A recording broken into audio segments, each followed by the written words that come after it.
Pardon me? Did he come inside? Manual? Yeah. Yeah. Oh. I was like, is he still stuck? Yeah, it's super bright. Yeah, whatever.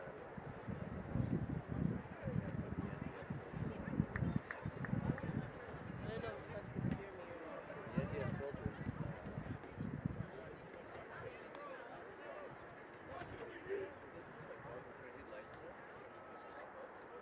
We'll have cheerleaders. I didn't like it. No, Jen, you should be scared. I mean, Headset, yes. DJ should be scared. I was checking off on my notepad. Like yesterday. This is our superstar camera person, Kyla. Hi. Hi. How are you guys today? Good, we good. How are you? Doing well. It's gonna be a good game. She's incredible. Everybody's always asking, is Kyla back today? We need her back. So this, if you want to just kind of come around over here quickly, watch your steps. So these are our three camera feeds. So there's a fourth one down there, but just kind of showing the stands. But this is the Robo, of course, the automated one. We have a wireless audio feed going to these two labs, which line of sight, we can basically have perfect audio all over the field. And he can go to this audio and we can do coaching interviews, anything we want there. These are the two operated cameras. So Kai is going to be kind of our steady main broadcast angle shot. And we can always rely on that as kind of our show. And then the other one will be tight follow.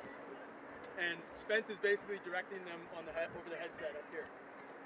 We've got V-mount batteries, so it's like we're good for like 8-9 hours. We're good, we don't have to worry about power. Because the worst thing that can happen is your power goes out, your camera goes out on the feed. So try to make this thing look as pro as possible. And Manuel is over there too. He's our other camera op for the day. He's going to be giving us that nice, beautiful, glossy, tight shot. But yeah, that's it. And you don't always get lucky with this weather. Sometimes you're in a hailstorm, you're in the snow, show must go on, you're up here. So you always want to dress with layers, always make sure you have gloves and a tube. We're really lucky to have this weather November 19th. But usually when you start in the live production, you got to be good on camera first, and then you can kind of get into other stuff.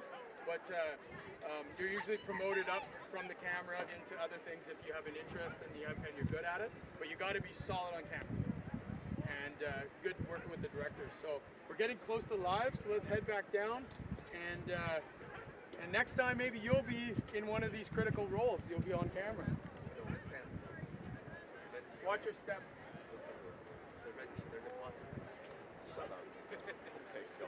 And if you like guys want to go to a school that like starts with Oh, this, okay, cool. a good school is Algonquin. That's why I went for my casting teacher streaming video. And you can go down different paths, like we have podcasting, we have YouTube streaming, like there's different ways you can go. So it's not just this, but there's a lot of things that you can do. If this isn't your vibe.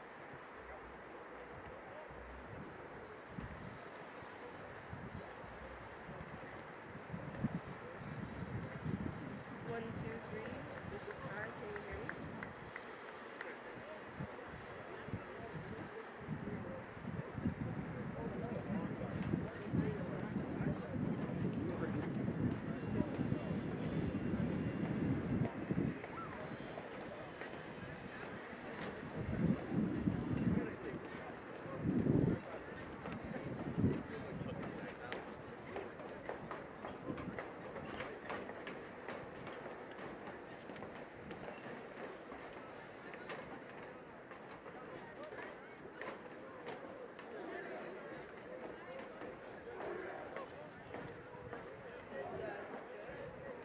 Have a good show, guys.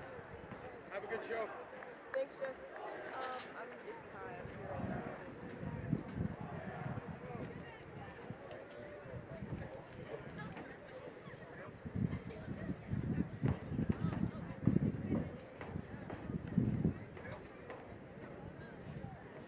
Yeah. Sounds good.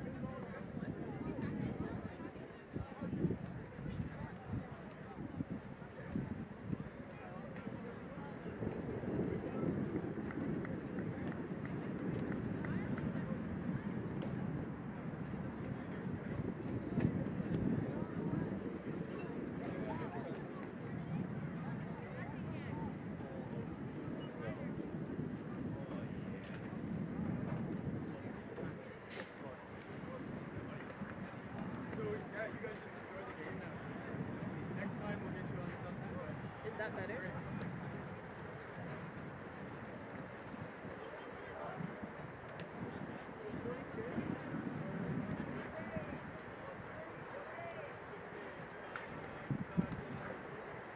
Yep, I'm on automatic right now.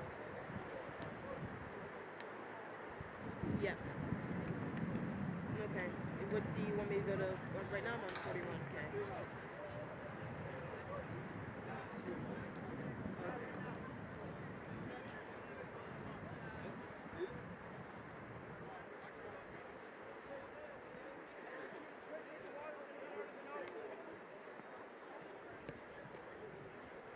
Okay, perfect.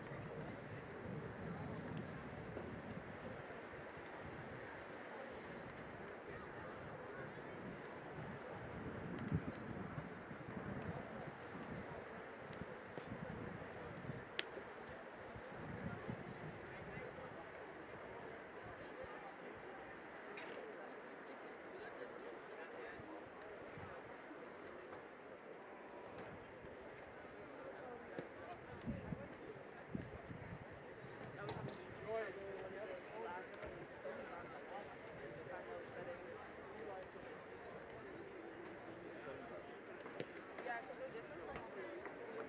So it's like, I mean, they're similar a little bit, but they're like, but they have all of this.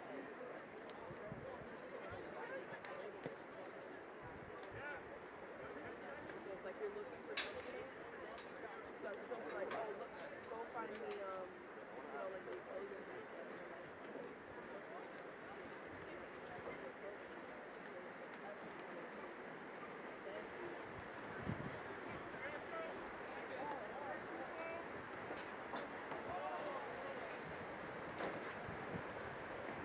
So this is nice. It's actually not that cold. I may just take this jacket off.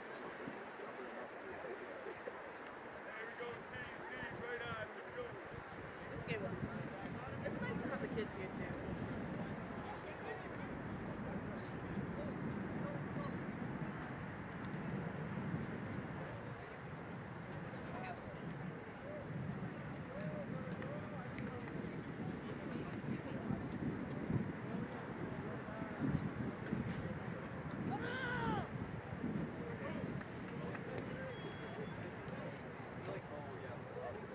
Okay, I just want to double check the camera that I'm moving up and down, if it's camera 2 or camera 3. Because now you're all alone. Okay, perfect. Not 400 students.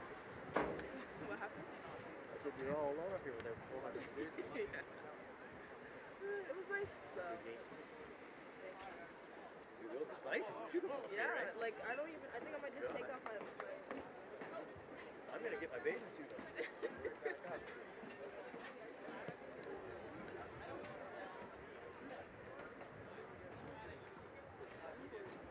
I was just ready.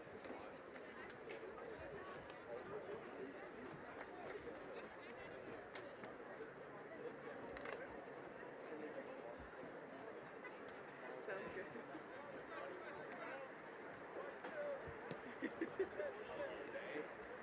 Y'all got this.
Beautiful day, beautiful day.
Good afternoon and welcome to the 2024 Necasa High School City Championship here at Tag Park at Carleton Ravens campus. I'm joined by Ron Raymond. Ron, huge game today, City Championship in this high school division. I can't wait. What are your keys to victory as we get going here? Yeah, Devin, thanks for having us. Yeah, it's going to be a great game. You got two good teams here. You got St. Mark's. They're built around their defense. You're going to see a lot of number 6, number 40, and 52 today. Number 6 for the St. Mark Lions, Nisi Agabor. He's going to be a wrecking crew in the backfield today for St. Joe. So the offense line going to have their handful. And for when you talk about the St. Joe's Jaguars, you got to go with the quarterback, Ashton St. Germain. Oh, yeah. He's been having a phenomenal season, and he's got some weapons also. So when you look at number 11, Tanner Hudson Ward, that's one of his favorite receivers. Yep. And one thing that St. Joe's does very well, they have a great vertical game, and they can kill you with their screen game. So if the vertical game, running game's not there, expect a lot of the screen game to happen. Yeah, absolutely, Ron. Well, we have Jesse Card at field level with the coach. We'll send it down to him, and we'll be right back with you.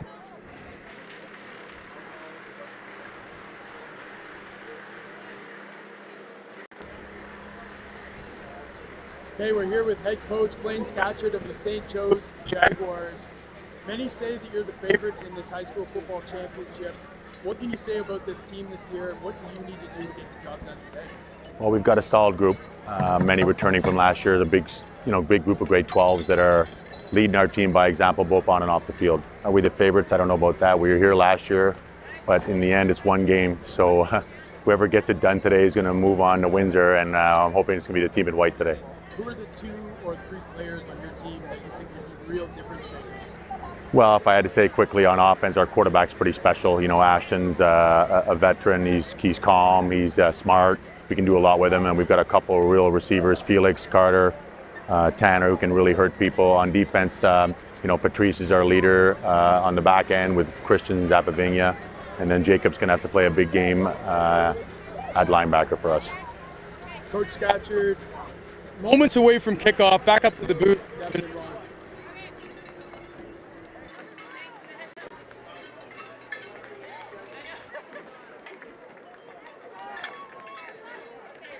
At midfield as the captains hit midfield, and we're almost ready for kickoff. Let's take a look at the tail of the tape between these two teams. Obviously, Ron mentioned it at the top of the broadcast, some of the key players to watch out for. But these two teams are familiar with one another. They've met twice already during this regular season of Necasa. Ron, first meeting was 20-19 in favor of the Jags. The second meeting, a bit of a blowout. The Jags winning 38-13. Ron, you were the assistant defensive coordinator for St. Matt's. You played this St. Mark's team in the semifinals, losing 8-3. What stuck out about that team, and what are who are their key players, and what do they have to do to succeed and get over the hump, already losing to this team twice? Yeah, so St. Mark's first. Again, on offense, they're going to have to find ways to get creative. Like Danby, the quarterback, a young quarterback, and you don't see too many grade 10s play quarterback in the city final. I thought he did a really good job last week. But on offense, they're going to have to find a way to be a little bit more creative to get the ball, and they need chunk plays. Like, it's okay to get these 5 and 10, but they're going to need explosive plays against a very high, potent offense with the Jaguars. And for St. Joe's, if it ain't broke, don't fix it. Like, if you looked at what they did in game number 1, they won 20-19, a very close game. And if I'm the coaching staff for St. Mark's, I'm saying, okay, let's go back and look at the tape in that first game, see what we did well, and what happened in the second game. But I can tell you, it's a grind. When you're playing a 6-game schedule, and injuries do take a toll sometimes, and you're going to see with St. Mark's, they got number 6, number 40, and 52 are playing both ways. Yeah. They're playing defensive line, and they're also going to be on the offensive line. At a high level, too. At a high level. So let's see if fatigue plays a factor in for the Biggies today here for St. Mark's. Well, it is hard to beat a team 3 times in one season there, Ron. So we'll see if St. Mark can extract some revenge. But we are set for kickoff. It looks like the St. Joe's Jags will kick off to the St. Mark's Lions to begin here. The kicker for the St. Joe's Jags is Liana. And here we go, kickoff, ready to go. Kick deep middle, gets behind the returner here, Ron. Number 13 of the Lions picks it up finally, and great coverage by this Jaguars kickoff team. Jimmy Walrond on the return there, Ron. So here we go. Yeah, the little bit of a, one thing you always tell our special teams, try to, if you can get the ball in the air, grab it in the air, because once you start bouncing, especially on kickoff, that's a live ball. So good job, St. Mark's, recovering that ball. The bad news is they're going to start 1st and 10 at their own 19-yard line. So our first look at this St. Mark offense, led by a grade 10 quarterback, as you mentioned, Ron, Dylan Danby, leading this offense. Obviously, he has to overcome this, facing one of the best quarterbacks in the whole city on the other side, a grade 12 quarterback. I'm sure he has a chip on his shoulder, so here we go. Let's see what he can do, starting deep into his own territory here on first down. First possession goes to the St. Mark Lions. Looks like he's got 2 running backs set beside him here, Ron. First down, a little bit of motion. Snap goes, handoff up the middle, looking for some room. Got some, and a big hit as he gets past the line there. The Jags with a devastating blow to get things going, Ron. Yeah, good job there by the running game. Number 2, that was Jaden Gray for the Lions. And that's one thing they didn't do much last week against us at St. Matt's. They didn't run a lot, but that was a great first start. And you know what? You got a big line in the St. Mark Lions to run behind them. Here we go, second down and manageable. Looks like about 2nd down and 4 yards here for the St. Mark offense. Pitch to the left. That looks like Gray again here, Ron. Looking for the edge, but the Jaguars swallow it up. What a play in the backfield. Looks like Griffin K on the stop there, Ronnie. Shutting things down as we look at the replay here. There's no room to go after that pitch. Yeah, little motion to the strong side of the field. Toss to the strong side of the field.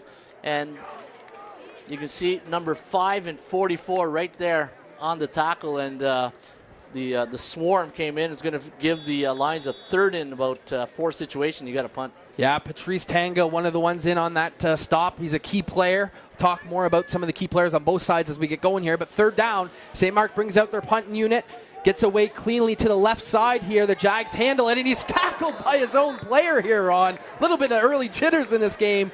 Carter Surowick there hits his own returner as we look at the replay here. Yeah, and St. Mark's will play with an onside player behind the punter, and Felix Peltier right there did a good job. I don't know if there was a no yards there, but unfortunately, well, hey, you're starting the ball at the own 45-yard line. It's a good way for St. Joe's to start the game. Carter Surowick, one of their key players, was a little bit too amped on that play to get the ball back, tackles his own returner there. But the Jags will take over on offense here with great starting field position.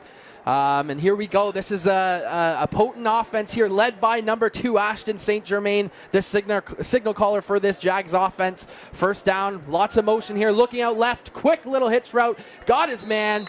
Felix Pelletier there on first down. Ron, talk about Ashton St. Germain and how much this team's going to air it out early on Ashton here. St. Germain, one of the premier quarterbacks in the city of Ottawa.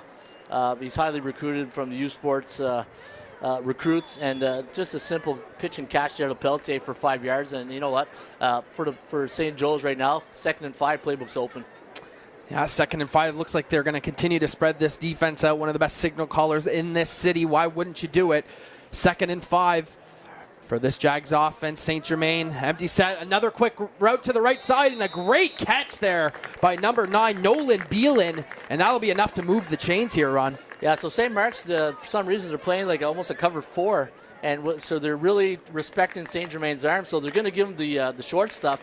And when you got 3 free safeties out, that means somebody down low is going to be open. That's exactly what St. Germain. And what great vision by St. Germain to see that. Yeah. And we always tell our quarterbacks, find the free safety, and now there's 3 of them. So they'll move the chains here. 2 quick completions for this offense. St. Germain getting off to a hot start. A fresh set of downs. He drops back. They're going to go to the run game for the first time today. Looking for some room, and he's got some. But a nice tackle. Looks like the ball hits the turf here, Ron. We'll wait for the signal. This could be big. Yeah, looks like they're saying Jags football. Anytime I see a fumble, I think of Bill Belichick. Job security, ball security. And right there, Jaguars got a little bit lucky to recover that. But again, when you're playing three safeties, that means you got a light box. Yep. And the Jaguars are taking advantage of with the running game. Griffin K on the run there. Obviously, the coaching staff will want him to hold on to that football, but it does bring up a 2nd down and short for this Jags offense, moving the ball very well on this opening drive as St. Germain looks like he's in the pistol with K behind him here. Going to give it to him once again. Up the middle, looking for some space, but he's swallowed up. Yep. Big number 6 for the Lions. We talked about him already there, Ron. Nissi Ogbador, the Syracuse commit, closing things down quickly. Yeah, I saw a lot of him last week. I'm still seeing him in my sleep. Like he was just a wrecking crew. And he's starting off strong. And the thing with Ogabor is that he gets a good jump right off the ball and he pushes people. And when you can push your lineman into the backfield, it causes like a cascade of a shuffle. Yeah. And you saw right there, got no gain. Well, still enough to move the chains here. So 1st down and 10 for this Jags offense, having no trouble moving up the field early on here.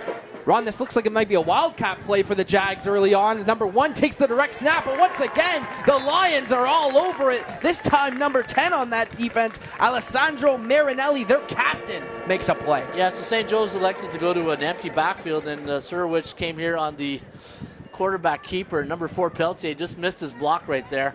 And again, defensive line, that's number 10, I believe, for St. Mark's. Yeah, Alessandro Marinelli. Alessandro Marinelli did a great job forcing the Jags in a 2nd and long situation.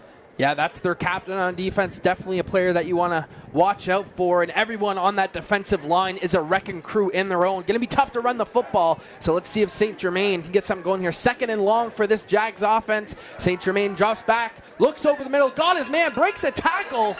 Nice pitch and catch there as he hits Felix Pelletier once again here, Ronnie. And you're going to see on the replay, what I love what St. Germain did here, he went to a 2nd progression read. He went to the middle of the field, didn't see it, then came back over the ball, over the center. And I believe that was Pelletier. Was that Pelletier? Pelletier, yep. Yeah, with the reception. Seems like his favorite target early on here, Ronnie. Hey, there's a bunch of receivers, but he's favoring Pelletier early on. The favorite receiver is the one that's open, and that's him right now, right?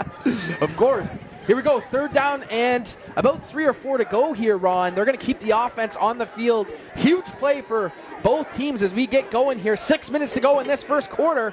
3rd down and short for this Jags offense. St. Germain going to give it up the middle. That looks like Kay once again. Kay looking for some space. He's wrapped up right at the marker. It's going to be close here. Another great job by that St. Mark's front 7, but it looks like he had enough to move the chains here, Ronnie. Big 1st down. Yeah, nice play by Ogabor's brother, Roy Ogabor, number 40. Yep. And he was, at first glance, we thought he was going to get stuffed or lost, but nice job by the running back for St. Mark's to get the 1st down. Pumping those legs, and here we go. Jags with a long opening first possession here, and it looks like it's goal to go now for this Jags offense. They've been favoring the run as well here. Balance, and once again, it's a pitch. This looks like Kay once again trying to get upfield, but this St. Mark's defense swallows him up, led by number 1, Coleman McIntyre, another player going both ways for the Lions. Yeah, Jaguars elect to go with a toss play to the strong side of the field to number 14, Kay Griffin, and the left side of the line for the Lions were able to get there and stop him for a 2nd and goal situation. So if you're St. Mark's here, obviously it's a long opening drive for your defense. A lot of players playing both ways, but I've really liked what I've seen from their front seven, and this is kind of where they're made to be, right? I mean, deep into your own territory, let's let those big boys eat up front. Here we go, second down and goal to go. St. Germain gives it to Kay once again. Griffin Kay looking for the end zone. Touchdown, St. Joe's. They get going early here, Ronnie. And it's via the running game, which we might not have expected. That's a Canada Granite touchdown, the first one for this St. Joe's Jags team.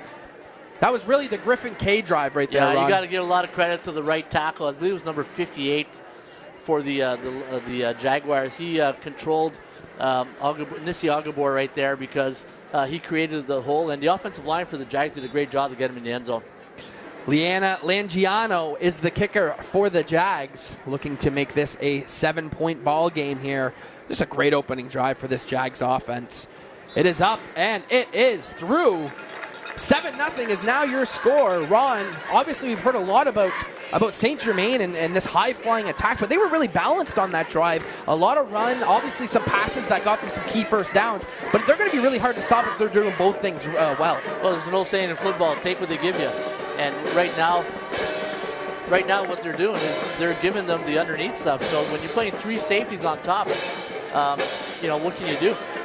Yeah. So St. Germain just picking them apart with the passing play and in the run game. You got to give credit to St. Joe's really known for their throwing ability, and they came out. And for St. Mark's, one thing you don't want to give right now to St. Joe's is a short field. Like, you don't want them starting at the 45-yard line. If you want them to march, make sure they're going 80 yards. Yeah. Because this offense will pick you apart. Yeah, as you see on your screen there, I mentioned it a couple slides ago, but Stephen Blais, MPP of Orleans, big supporter of youth football in this city, big supporter of this event here today, as the Jags will kick this off. A bit of a squib kick up the middle, handled perfectly by this St. Mark's return team. Looks like number 25 there. Ahmad Al-Mahoud on the return. So here we go. Good starting field position for this St. Mark's offense, yeah, Ron. Much better for the Lions here to start at their own 48-yard line compared to the 17. So we'll see what Danby and the offense got in store here for the Jaguars defense. But you know what? First series, a little bit of nerves maybe for St. Mark's, and we'll see what they do in the second series. Yeah, obviously having that grade 10 quarterback and a lot of players playing both ways, it's going to be stressful on this offense to get things going, because a lot of these players are relied heavily on the defensive side of the ball as well. So looking for Danby to step up here on this second drive for this Lions offense. First down, Danby drops back, looks to his left. Nothing there. He's going to heave one deep here, Ron, in double coverage, and it's picked off by the Jaguars. James Huang on the interception. This is just ill-advised here, Ron. So what I would recommend with Danby, like in this play, stay in the pocket. There's no need to really step up. Trust your offensive line. And, the intended receiver, number 1, that was McIntyre. It's as if he quit on the route, and then he had to come back, and now he became a defender. Right. And I believe it was number 1 for St. Joe's, Carter Surwich, came down to reception. But there's an old saying in football, that's as good as a punt. Yeah, but not on first down, Ronnie. I mean, they've got to get a drive going for sure. I hear you though. Yeah, a bit of an arm punt, but he's looking for his favorite receiver, Coleman McIntyre. A bit of a force there. But here we go, Jags. With all the momentum in the world, they take back over here on offense. Just over the 30-yard line. St. Germain with Kay in the backfield gives it to Kay once again. Break and tackle, stepping through people. First down, St. Joe's. How about the hard running by Griffin Kay early on here, Ron? Well, St. Mark's going to have to make a decision. If I'm the defense coordinator, I got to make a decision here. Am I going to stay with my 3 safeties? Or they only had 3 defensive linemen. Yeah. And, this ain't Coach Scatcher's first barbecue here. He knows if you're going to play a light box, he's going to run the ball until you bring those guys back in the box. And they're getting 3 people on big Nissi Ogbabor, which is, obviously a key to this team. But, they've seen their high-flying passing attack. Great job by the coaching staff of kind of shifting gears here. Fresh set of downs. Once again goes to Kay right up the gut. And Ronnie, you nailed it on the head. I mean, they got to get some more people in the box. Only 3 down linemen. They're playing 3 down linemen and 1 linebacker, and they choose to put almost like 9 in coverage.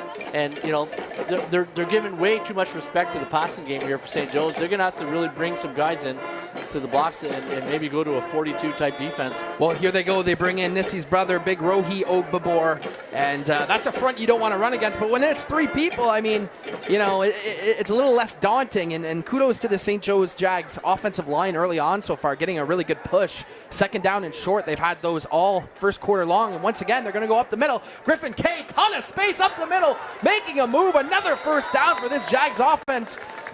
This offensive line, Griffin K playing in a great cohesive unit early on here, Ron. Yeah, well, when we're only facing 4 guys, you're gonna find a hole in the crease here, and you can see number 14K just taking it to the outside. And again, don't look now; they're back in the St. Mark's territory. Plus territory here. Just under 2 minutes to go here at Tag Park, here at Carleton Ravens campus, and it's been all Jaguars early on here. Mostly the running game, which we weren't expecting. First down and 10. St. Germain once again early flag here, and it's blown dead here, Ronnie. Yeah, a little 75 jumped offside here. That's Tantush Mohammed got a little nervous there on the left edge. But if I'm St. Mark's, I got to get out of this cover 4 type defense. Like, they got 3 safeties playing the top, and St. Germain hasn't thrown a pass over 10 yards yet. Hasn't had to. I mean, it's simple as that. But here we go. This is big for the Lions defense. 1st and 15 now. And we'll see if they decide to keep going with the running game or decide to air it out here finally. 3 receivers, 2 St. Germain's right. K behind him. He's been a workhorse early on here. And guess what? It's K once again up the middle. This time St. Mark's looks like they have him, but a great job of K bouncing off some tackles there. Looks like a hard runner here, Ronnie. Yeah, number 52. Ryan Jacomet had a really good game last week against St. Matt's and made a nice tackle right there. But, the Coach Scatcher's game plan is easy. You want to keep 9 in coverage. We're just going to keep running the ball till you stop us. And now it's 2nd and 9. 2nd and 9, so likely going to get to see St. Germain air it out here. I think he's perfect on the day, but he's only thrown 2 or 3 passes. It's been all Griffin K in this offensive line early on. 40 seconds to go in this first quarter. Flying by after the long runs consistently by this Jags offense. But here we go, 2nd down and 9. St. Germain drops back, setting up a screen, and it's defended well by St. Mark. Let's see if there's a flag. Yeah, got away with one right there. Number 11, that's Tanner Hudson. He got a little bit held on that play, but the officials didn't see it, and it's good for St. Mark's because it's going to cause a 3rd and 9, and it looks like the punting team's coming on for the Jags. I mean, talk about how big that is for St. Mark's defense. Obviously, that penalty helps them a lot, and maybe they get away with one there, but it's been all Jaguars. They need to get something going on offense. Here's the thing. The Jaguars ran the ball, and then their last 2 plays were passing plays, so sometimes you can't outthink it. Like, if it ain't broke, no fix it. Just keep running until you get numbers back in the box. So here we go, Jags punting unit on the field. 20 seconds to go in this first quarter. Ball is booted away all the way to the end zone. It's returned. That looks like Jimmy Walren for St. Mark's, looking for somewhere to go, but he's swallowed up quickly. Great coverage there by the Jags punting unit. Yeah, good job by Walren to secure that football. And now the Lions really have not had great field position in the first quarter. Now they're going to start deep in their own territory. And Danby's going to have to, when they came out in the first series, they ran the ball pretty good. So I would expect them to go back to a 2-back set and maybe try to pound the ball inside. Yeah, Jaden Gray is their tailback. He's one of their key players. They got to get him involved early. But do you think for Dylan Danby here, Ron, do you think his nerves are settled by this point? Oh, yeah. No, they're settled after the first series. Now it's, a young quarterback like this, it's more mental now.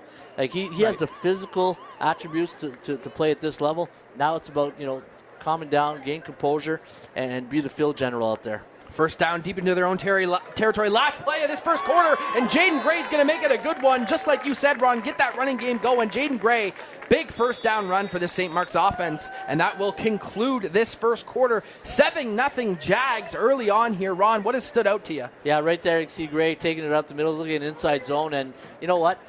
Every offense has a staple, and you have basically 6 base plays that you've got to be really good at. Yeah. And St. Mark's has got to get back to their base plays that they're good at, and it's running the football. And they got a good RPO type game too. Yeah. But you saw Gray got a nice. That was a great. Their first down of the game. Yeah. Big. Settle in. Get going here. Just a reminder to go check out the Catherine Kitts, one of our counselors here in the city of Ottawa. We have a lot of great people supporting this event today, supporting TYSN, streaming this high school championship city game here. So make sure you go check out our counselors, some of our MPPs in this city. Thank you for letting us be a part of this great event here today at Carleton. Packed house here, Ron. So here we go, second quarter. And a fresh set of downs for this St. Mark offense. Dylan Danby in the shotgun, going to give it to Gray once again. Gray looking for some space on this outside.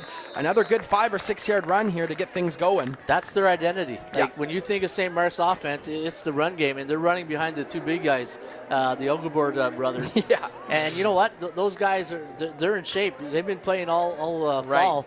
And number 52, I believe, is out there as well. But I don't think he's out there right now.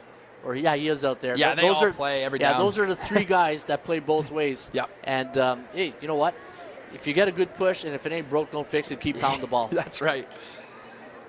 Looks like they have Ogleborg as kind of an eligible man here at the end of the line, at the bottom of your screen. Maybe watch out to get the big man the ball here. But here we go. Second down and short for this offense. Dylan Danby rolls out to the left, makes a move, fires one. Oh, and that could have been picked off as well. Great coverage by number 77, Luca Morano here, Ron. Really some ill-advised throws here early on for Danby. Yeah. It was a play action, and then Danby got out of his protection. I don't know if he was supposed to keep running on a sprint rollout, but ill-advised play. We got 3 guys and only 1 receiver. Maybe you tuck the ball and run in that situation. Yeah, he's going to have to set. They're going to need him, Ron. Absolutely. They got to lean on this running game, but you know, at some point in this game, they're going to need Danby to make some of these throws and move the sticks for this offense. Yeah, you got to find his strengths. Yeah. The one thing is, being an offense coordinator, find the strengths of your players and put them in the situation to succeed. Mm-hmm. And that's what I think they need to do here with Dansby. So third down and short in their own territory. Looks like they'll play it safe. Onside guy on this punt, though. They're going to punt it deep. A good punt gets by the returner. Felix Pelletier has some trouble with it. Finally is able to scoop it up. Looking for somewhere to go. Makes a nice cut here at the far side of the field as St. Mark's finally gets him down. So here we go. Been kind of the story of the game for this Jags offense, getting this ball and doing whatever they want with it. Ronnie, I mean, we're sitting here 10 minutes to go in this second quarter. This game's flown by because of their amazing running game. Yeah, if you grew up in Canadian football, that's what we called an Argo bounce back in the day. And when you get a good punt and it takes that bounce that goes your way, that's what the doctor ordered here for the Lions. And you know what? As I said earlier, you want to give St. Joe's a long field to work with. Don't give them a short field because they'll find the end zone real quick.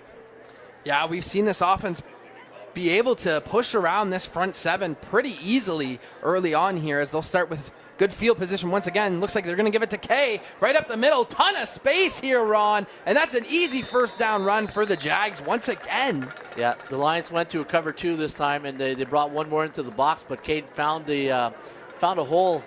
And good job by the offensive line creating the hole. Now gives the first down for the Jags, and now they're on the 52-yard line.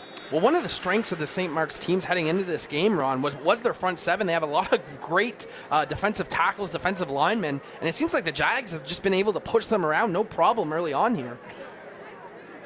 So first down right at about midfield, right on the Carleton logo here. St. Germain, let's see if he continues to hand it off. He will. Kay up the middle. Finally gets tackled, but another great first down run for this Jags offense. Yeah, that was Jimmy Waldron on the tackle right there.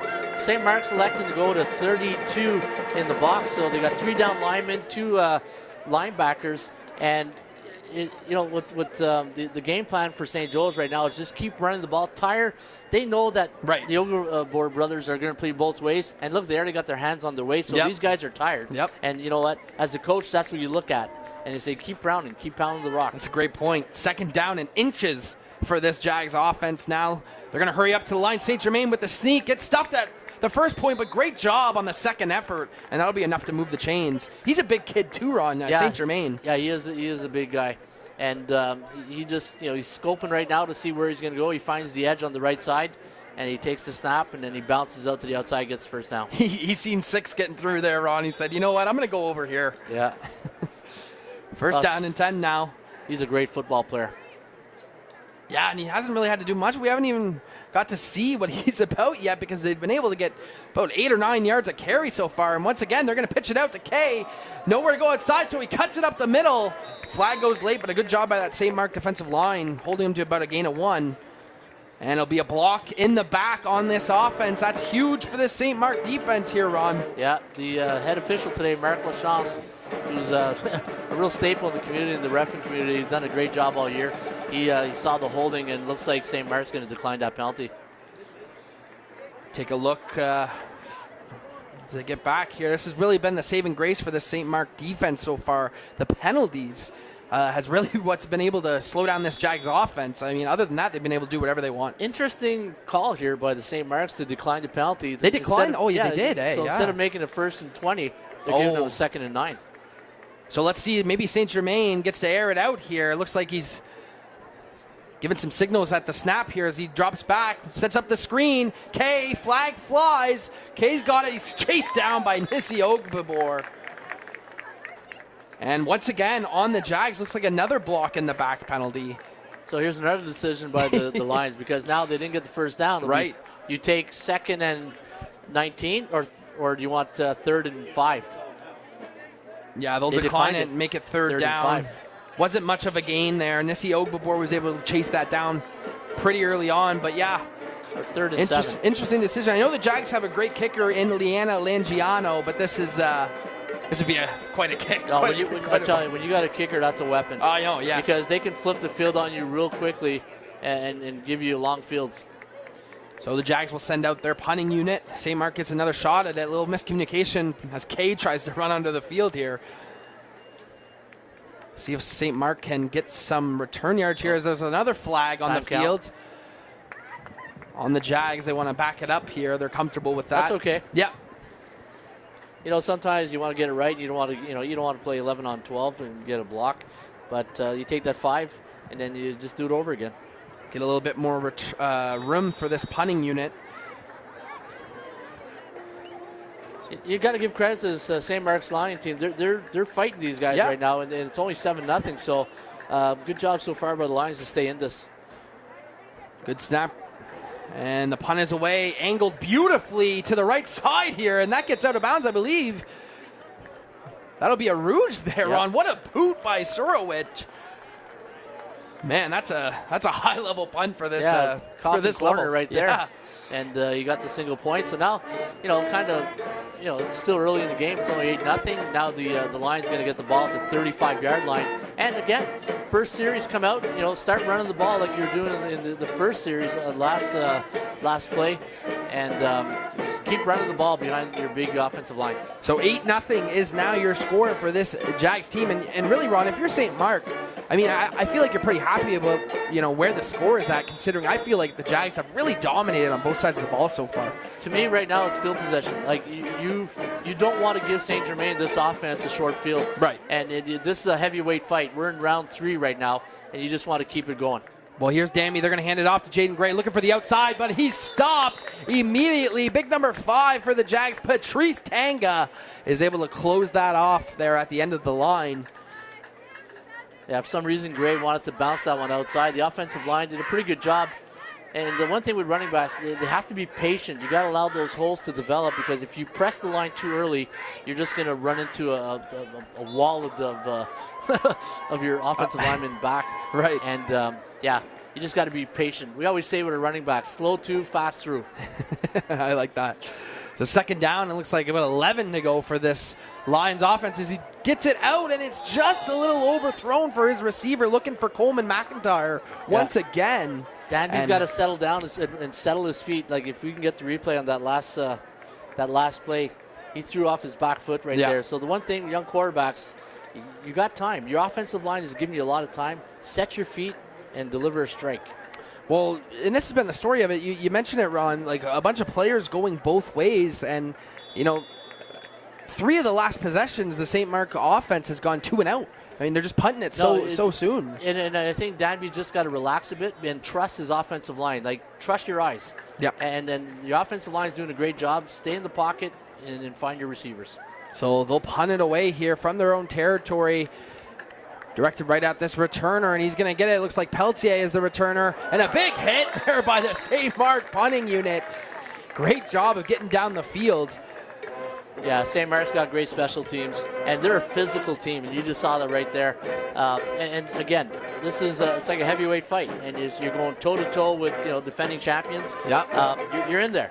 And this becomes more of a mental game later on in like the third and fourth quarter, but you just want to make sure you have your team that has a chance to get an opportunity to win at the end. So if I'm St. Mark's, keep doing what you're doing, and hopefully an opportunity comes on defense on special teams. Yeah, this Jags team with championship DNA. This is their 4th straight city championship appearance and looking for their 2nd straight win, as looks like they're setting up this Wildcat formation once again here, Ron, on first down with Surowicz as the signal caller here, and he's going to fake it to the jet man. Look right up the middle, out of a cannon, first down run for this Jags offense. Yeah, nice little switch of pace, and that tells me a bit that they got to find other ways to run the ball, right? When they got to bring the Carter Surowicz in, that means they got to find different ways to get the running game going, and that's a great way to do it. Well, everything's worked for them on the ground so far today. I mean, unless you're giving it to Griffin Kay up the middle, or Surowicz comes in as the Wildcat guy, they've been able to get about 8-9 yards a pop here, and another fresh set of downs for this Jags offense. St. Germain back in as a signal caller, and looks like a new tailback here. Ron gets the ball, about a 3 or 4 yard gain there, 21. Yeah, it's Gabriel Conoco. Yeah, and. Talking to his dad before the game, and he was telling me that his knee's a little bit banged up, but he did some treatment, so he's running all right there. He got a few yards, and it's 2nd and 5 right here. You see the brace on his left knee there, Ron, so you're definitely right about that one. I've seen him make some great plays in the summer, so that's a good change of pace back, good receiving back there. He gets about 5 yards there, so they've been able to get 5 yards easily on every run here so far. It looks like they're going to go back to Surowicz in this Wildcat formation. Surowicz this time fakes it to him once again, looks for the middle, gets to the first down marker, and that'll be another first down for this Jags offense. Yeah, Marinelli almost had him in the backfield for a loss, but Surowicz did a great job, pick up the first down.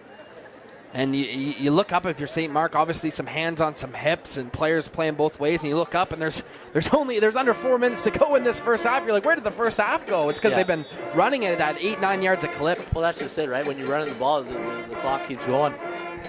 But first down and 10. How many times have we said that for the Jags early on here? St. Germain checks back in at quarterback. We've only seen him throw 2 or 3 passes today, Ron. They haven't needed to do much else. And they're going to hand it off to Kay once again, looking up the middle, breaks a tackle. I mean, late flag here, Ron. That was a late one. Normally when it's late like that, it's either a face mask. Check the signal on the field here. Holding against the offense, so another break for this St. Mark defense. And what do you tell St. Mark? I mean, obviously a lot of their talent is on that defensive line. Like, is it just about getting off blocks, or do you think the fatigue factor plays a big role in that? Yeah, fatigue plays away, but you're in a championship game. You got to find the energy, and it just make sure your run fits are still to your fundamentals. And, a big shout out to this Jags offensive line. They've been moving people around. I know it's some light fronts, but it's still tough to, get 7-8 yards a clip on offense, no matter, how many players are on the defensive line, especially some of the calibers they have. Yeah, that's because the Lions are giving a short box. Oh, miscommunication on the snap there. And the Jags are going to move back even further after that one. This is exactly what you can't have if you're the Jags. I mean, you're getting 8 yards a run, but back-to-back.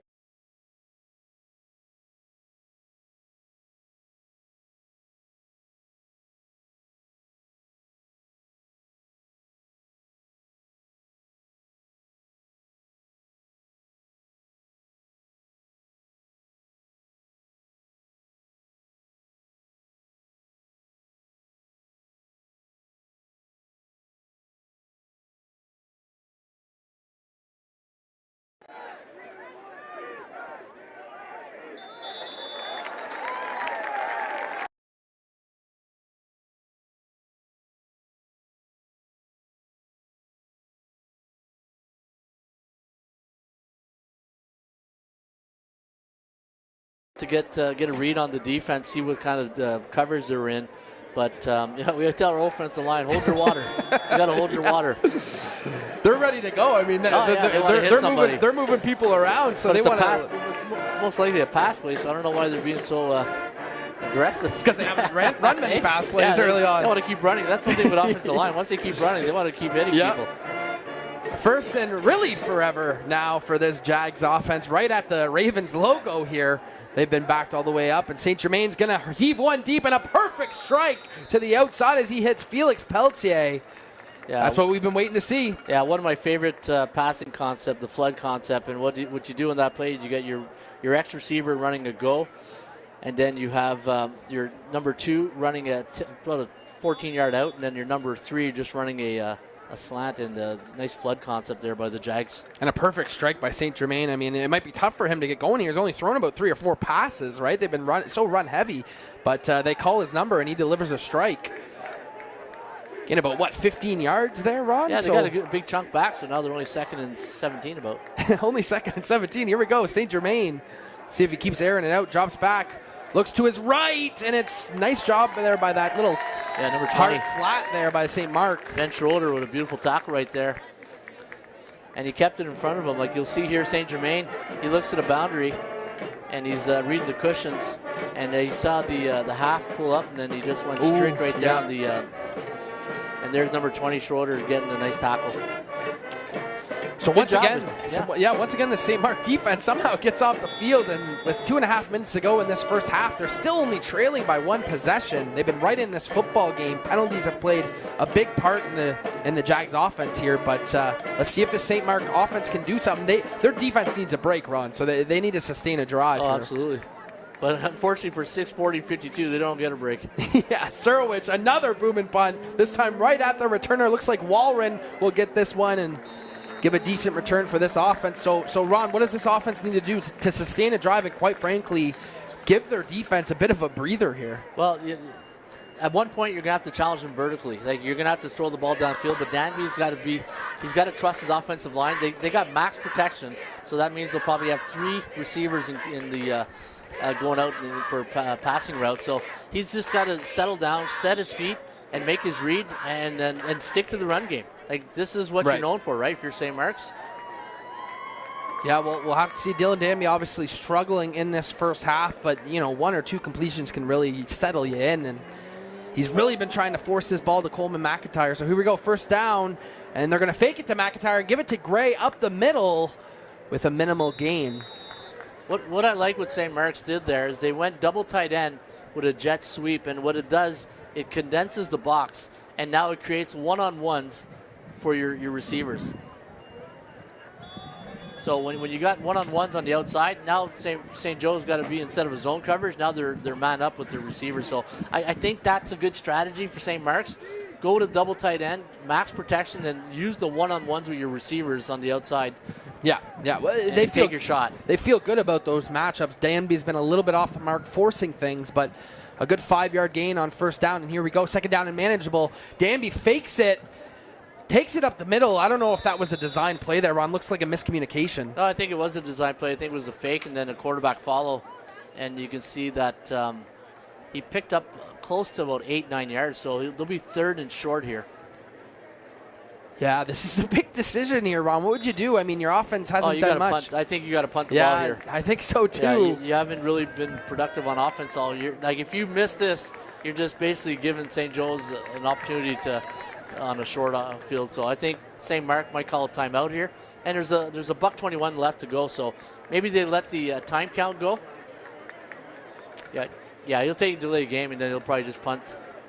No, timeout. It's like timeout for St. Mark. So, Ron, this is kind of what this is where St. Mark wants to live, though. These are the kind of games they want to be in, right? These one-score games and physical defense, special teams kind of games. Obviously, the Jags have controlled like the script of the game, but is this kind of where St. Mark is comfortable? You feel like? Yeah, you know what? They know they're in a dogfight here with a very talented St. Joe's team. So their coach staff's like, hey, you know what? Let's hang around here. Let's get to the fourth quarter, and then we need to find some offense, some scoring from all 3 phases of the units, right? Either special teams, defense, preferably offense.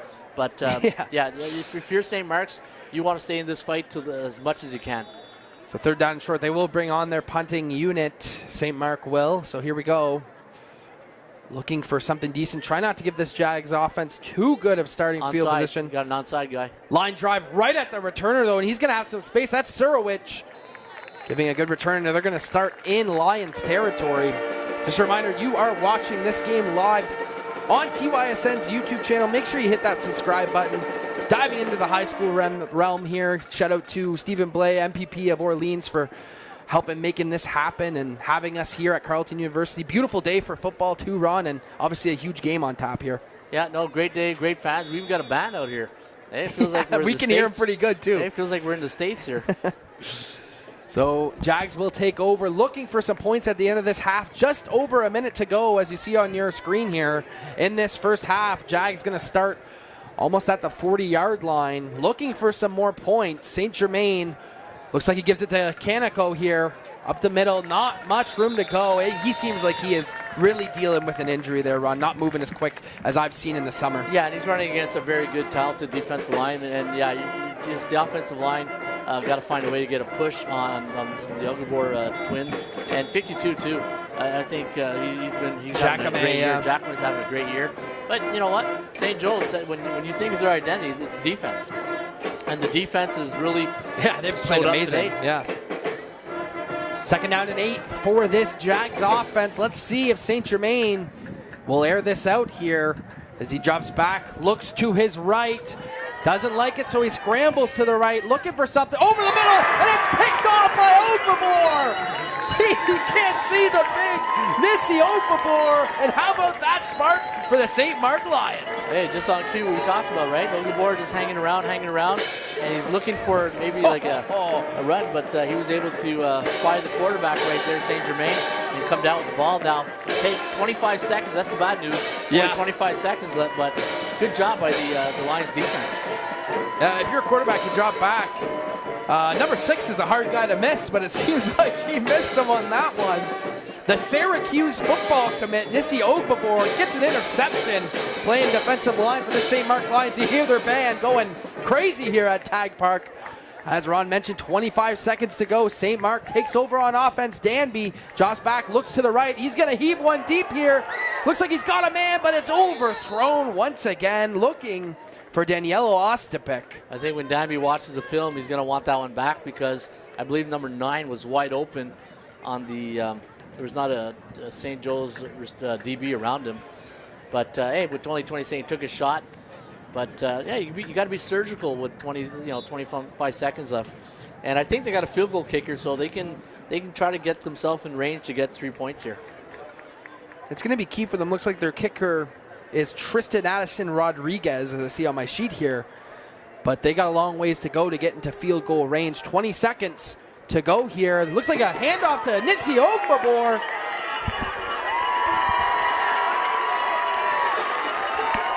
And Ogrebor, a little trickery. How about Nissi Ogrebor in these last few minutes, Ron? Really showing up. Well, that's what we said at the top of the show. We said, the Lions are going to have to be a little bit creative. And that's a great play right there by the Lions. Little end around. And Ogrebor, not known for a ball carrier. Wow. Hey, but you get the big man the ball, he'll make something happen. Touched the ball twice in the last 30 seconds. But is waiting for the big man to get involved. Gets an interception, then a little end around jet sweep. So here we go. 10 seconds on the clock. 1st and 10 for this St. Mark offense. Danby's going to drop back, look to his right. Fire one here, Ron, to McIntyre. McIntyre adjusts, and looks like it'll be incomplete. Yeah, he had the ball for a second, then when he hit the ground, the ball came loose. See, look at Danny right in the pocket, sets his feet, and that's exactly what he needs to do. And it just, unfortunately for McIntyre, just couldn't come up with the reception. But you know what? That's what I like to see about Dansby. He trusted his offensive line. He got into the pocket, set his feet, and made a nice throw. I think that's probably the best throw we've seen Danby make today. He gives McIntyre a shot, obviously his favorite receiver. And McIntyre almost comes up with a beauty catch. So 5 seconds on the clock here, Ron. They're going to call a timeout, talk things over. What would you do if you're the Lions offense here? Well, you got to first you got to ask your kicker what's his range, right? Because Yeah. if he kicks from here, it's like 48. So I don't know if he's got a 48-yard in him. But with 5 seconds left, yeah, you got to find a way to get to the end zone. And, you know, I don't know if Danby's got the arm to get it Right. to the end zone. Yeah, that was my next question. You've seen Danby, you played against him. But if you don't have the arm, then you run some type of screen play.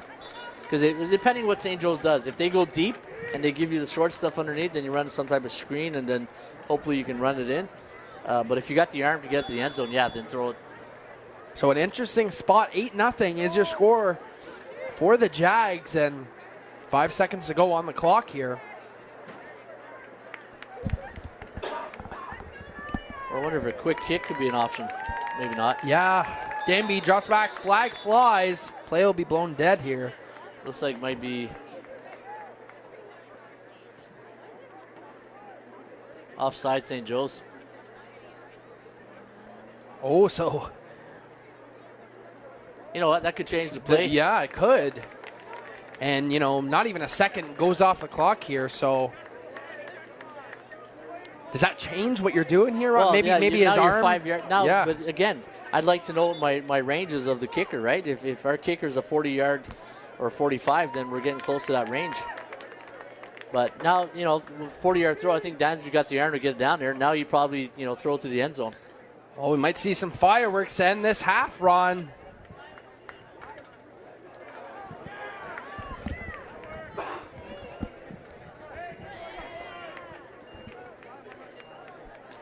Six, I think.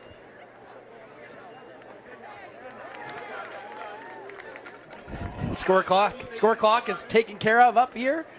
Still 5.1 seconds to go in this first half. Let's see what this Lions offense Here comes comes the up blitz. with. Danby drops back, fires one to the end zone.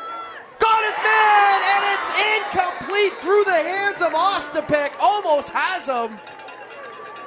Whew. Great throw by Dansby to get the ball down there. That's a big throw because you're throwing from your left hash mark to the other side of the field. That's a 50-yard throw right there.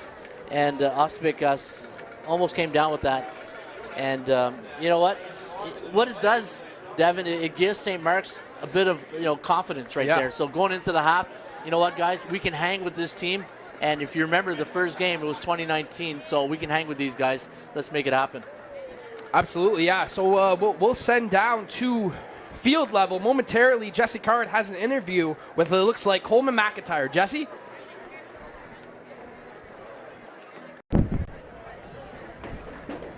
We're here with Coleman McIntyre, number 1 for the St. Mark's Lions. Your defense has played very well. They've kept you in the game, but unable to find points so far on offense. What do you guys need to do to get on the scoreboard in the second half? I think we need to calm down, just really limit the mistakes that we're making, and just lock in, put our heads down, do what we always do. I think right now St. Joe's is they're coming out hard, so we just gotta put our head down and really just do what we do, and limit the mistakes, as I said again, and we'll come out on top. Promise you that.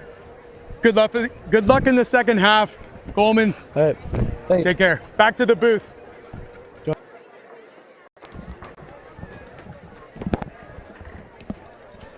All right, thanks, Jesse. Obviously, St. Mark looking for some spark, and Coleman McIntyre will play a big part in that.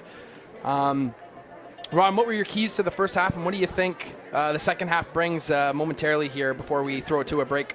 Well, I thought that St. Mark's did a better job in the second half of the second quarter of running, trying to find balance and get the ball down vertically. Like, you can't just rely on the run, because if you're just going to rely on the run, they're just going to bring +1 into the box, and it's going to stuff the box, and it's going to make it much harder for you to run. So I like what they did there at the end. Is they threw the ball, and then Danby's got to really settle his feet, and you saw he got comfortable in those 2 last plays. And trust your offensive line, trust them. Yeah. You're in the championship game, so you got here. You know what I mean? Yeah. And if you're St. Joe's, well, you got to try to figure out this defense, and maybe the quick game to like the screen game or the bubble screen, or get a little bit outside, because now they're stuffing the run a bit.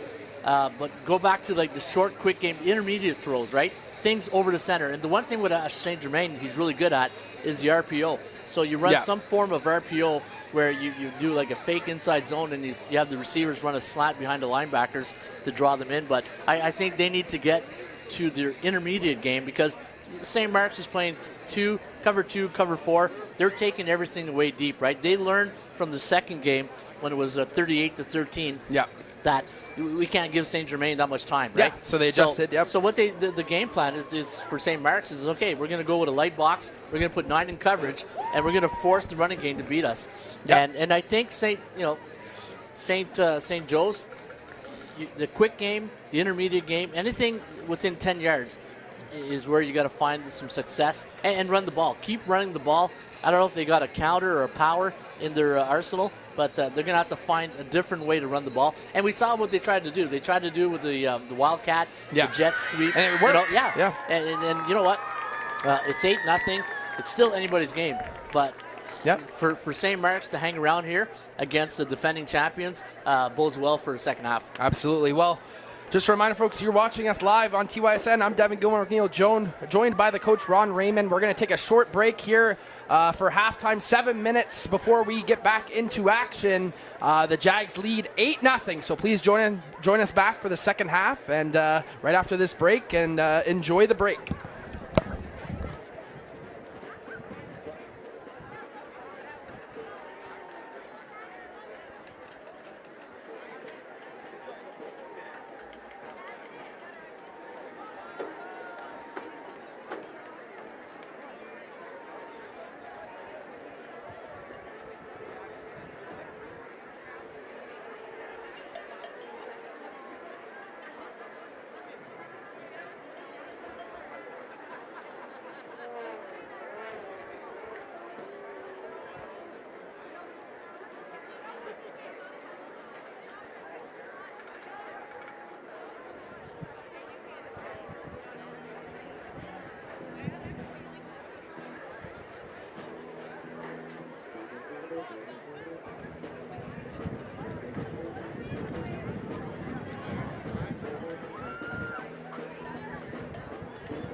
All right, welcome back as we get set for the second half action. A quick break there, Ronnie. They want to get this game in here. They got a plane to catch. So obviously 8-0 for the Jags. What do both teams have to do, and what are the adjustments, in their huddles with their coaches as they went to their halftime break there, Ron? Well, if I'm saying Marks, I'm saying, guys, we saw something there in our last drive in offense. That's what we need. We need balance. I have an old saying: you throw to score, you run to win.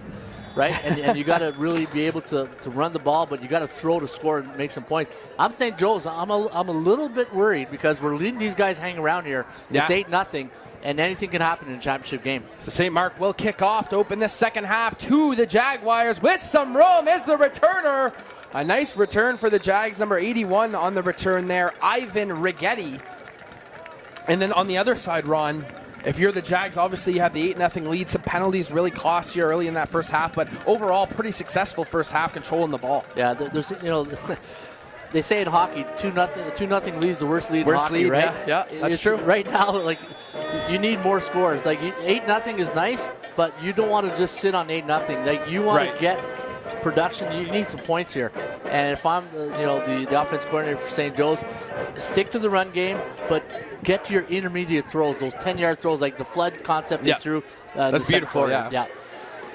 First down, good starting field position once again for the Jaguars. St. Germain drops back, and another great throw. Ronnie just on cue hits Felix Pelletier with a beautiful little corner route there. Just right on cue, Ron. Almost like you were calling the play. Yeah, that's exactly take what they give you.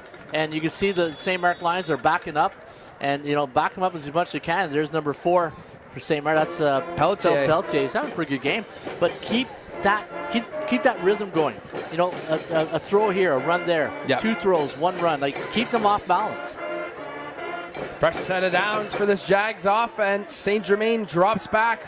Sets up a little screen here to number 14. That's Kay. Kay bounces off the Lions defense and runs for another first down. How about the game from Griffin Kay so far, Ron? Yeah, nice mesh concept. You see number 9 and number 4 running the mesh right there, but they went to the check down and they hit the check down right there.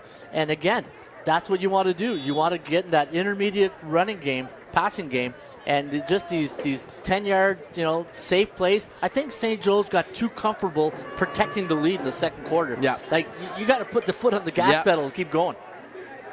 Yeah, and how about the running from Griffin Kay, whether it be through the air or on the ground? He's had a heck of a game for this Jags offense. First down, St. Germain rolls out to his right here, looking for somewhere to go, still with it. He's going to take off, look for some running room, makes a nice move, and is able to get 3 or 4 out of that. Yeah, great job. We call that like a coverage sack almost. But St. Germain did pick up some. You can see the St. Mark's backfield. They're doing a great job covering. There's nobody open.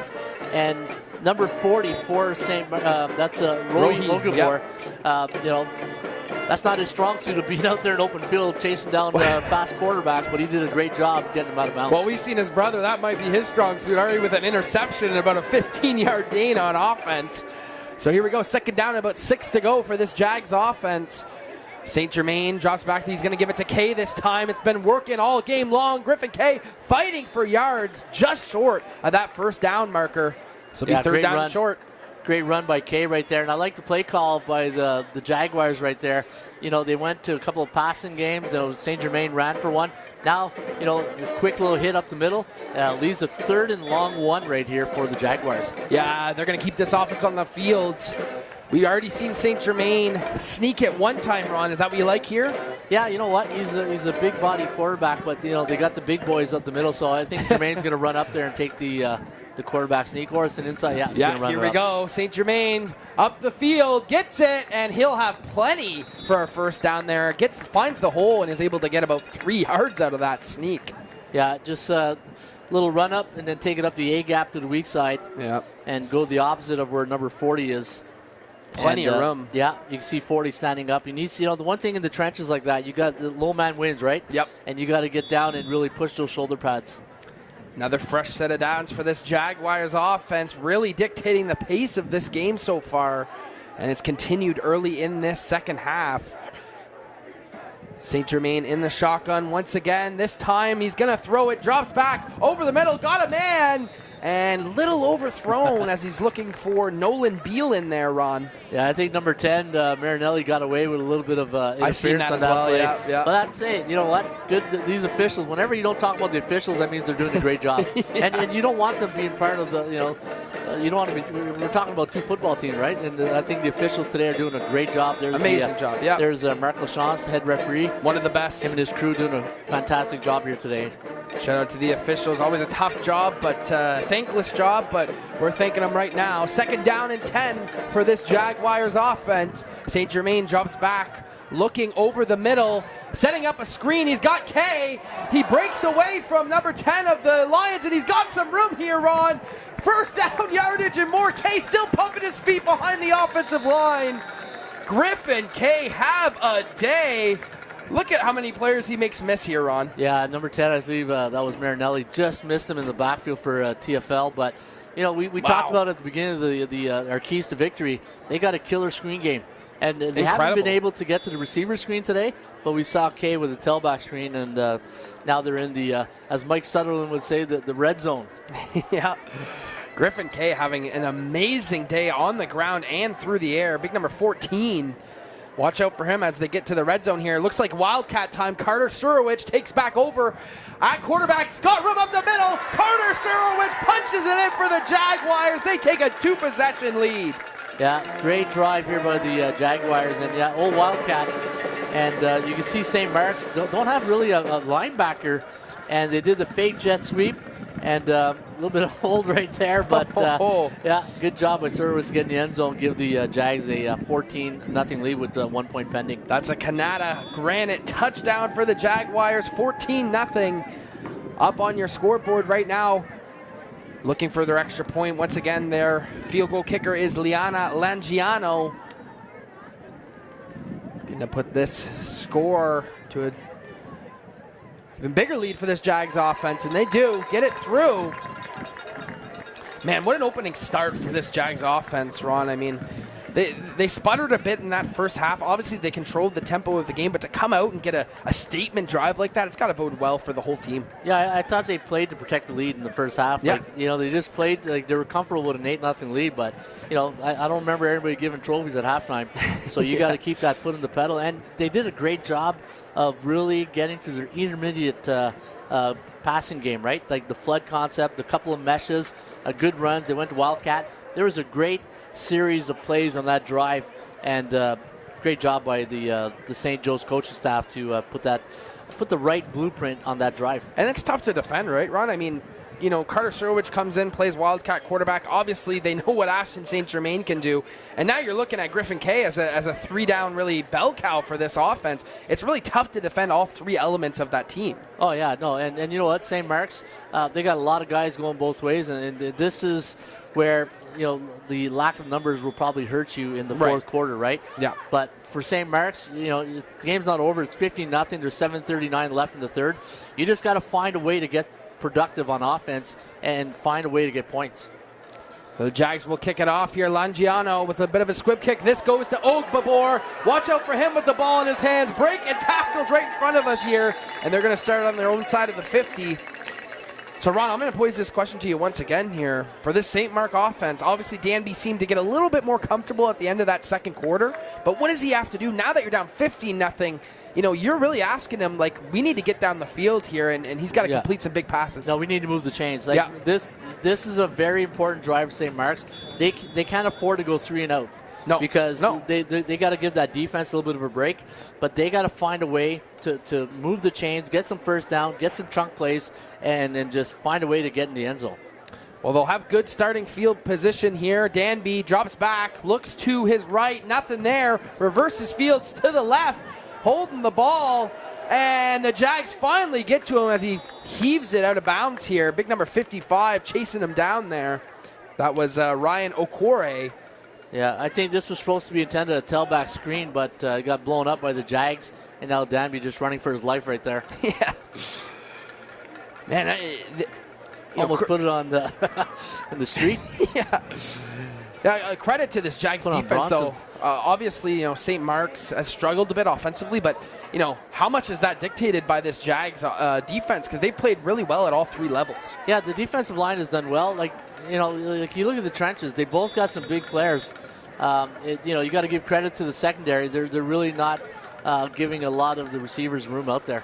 So second and 10. They hand it off to Coleman McIntyre. McIntyre cuts up field. Going to be close to the marker. And that's what they need more of, Ron, right? I mean, get the playmakers the ball in their hands with some space. Yeah, they really found something with this is a counter play, a counter jet. They pulled their both guards right there, and they picked up 9 yards. Now this is a big third down here. Third and 1. And you know what? Find number 6 and 40. That's the guys you run behind. Yeah. 6.5 minutes to go in this third quarter. Huge moment for this Lions offense. Looking to convert on first down. This would pay dividends for their offense. Give them some momentum at least. Give their defense a break. Although a lot of them don't get breaks either way. But the thing I've noticed that St. Mark's have done, they went to a double tight end set, which has really helped Danby find a little confidence. Because right now he wasn't really finding a lot of confidence trusting his offensive lineman. Third down and short. Here we go. They're going to give it to Gray up the middle, and he's stopped immediately. The Jags are going to get off the field. Looks like number 99, Olivier Doresca, on the stop. Yeah, great tackle by Doresca. It was a fake jet inside sweep, inside zone right play, and Doresca was right there. He was having no part of that. He says, not my house. One of the key players to watch before this game, Olivier Doresca. But I got to, why wouldn't you go for a quarterback sneak in that situation? Like, if you're going shotgun, you're giving away 4 yards right off the snap. You only got a yard. Get under center and just try to pound it in or dive it in with a fullback. Shout out to all the counselors and members of the government who make this possible, supporting youth sports in the city of Ottawa, this high school championship game. Here we go. The Jags take back over on offense. They're going to give it to Canonico there up the middle, and he is stopped for a minimal gain by Ogbabor.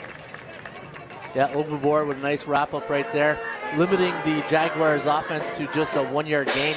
And you know what? 2nd and 9.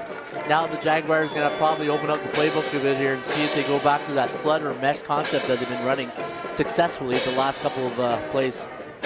Got to watch out. This is where St. Germain's going to take over. You see him on your screen right here, number 2. Looking for the second straight city championship, leading 15-0, 2nd and 9 for this Jags offense right at the Ravens logo. St. Germain drops back, looks to his left, and once again, Ron's got the corner route, and it's Felix Pelletier. That's been open all game long. Just great timing on that throw, Ron. Just basic flood concept where you get the receiver run like a 10-yard out.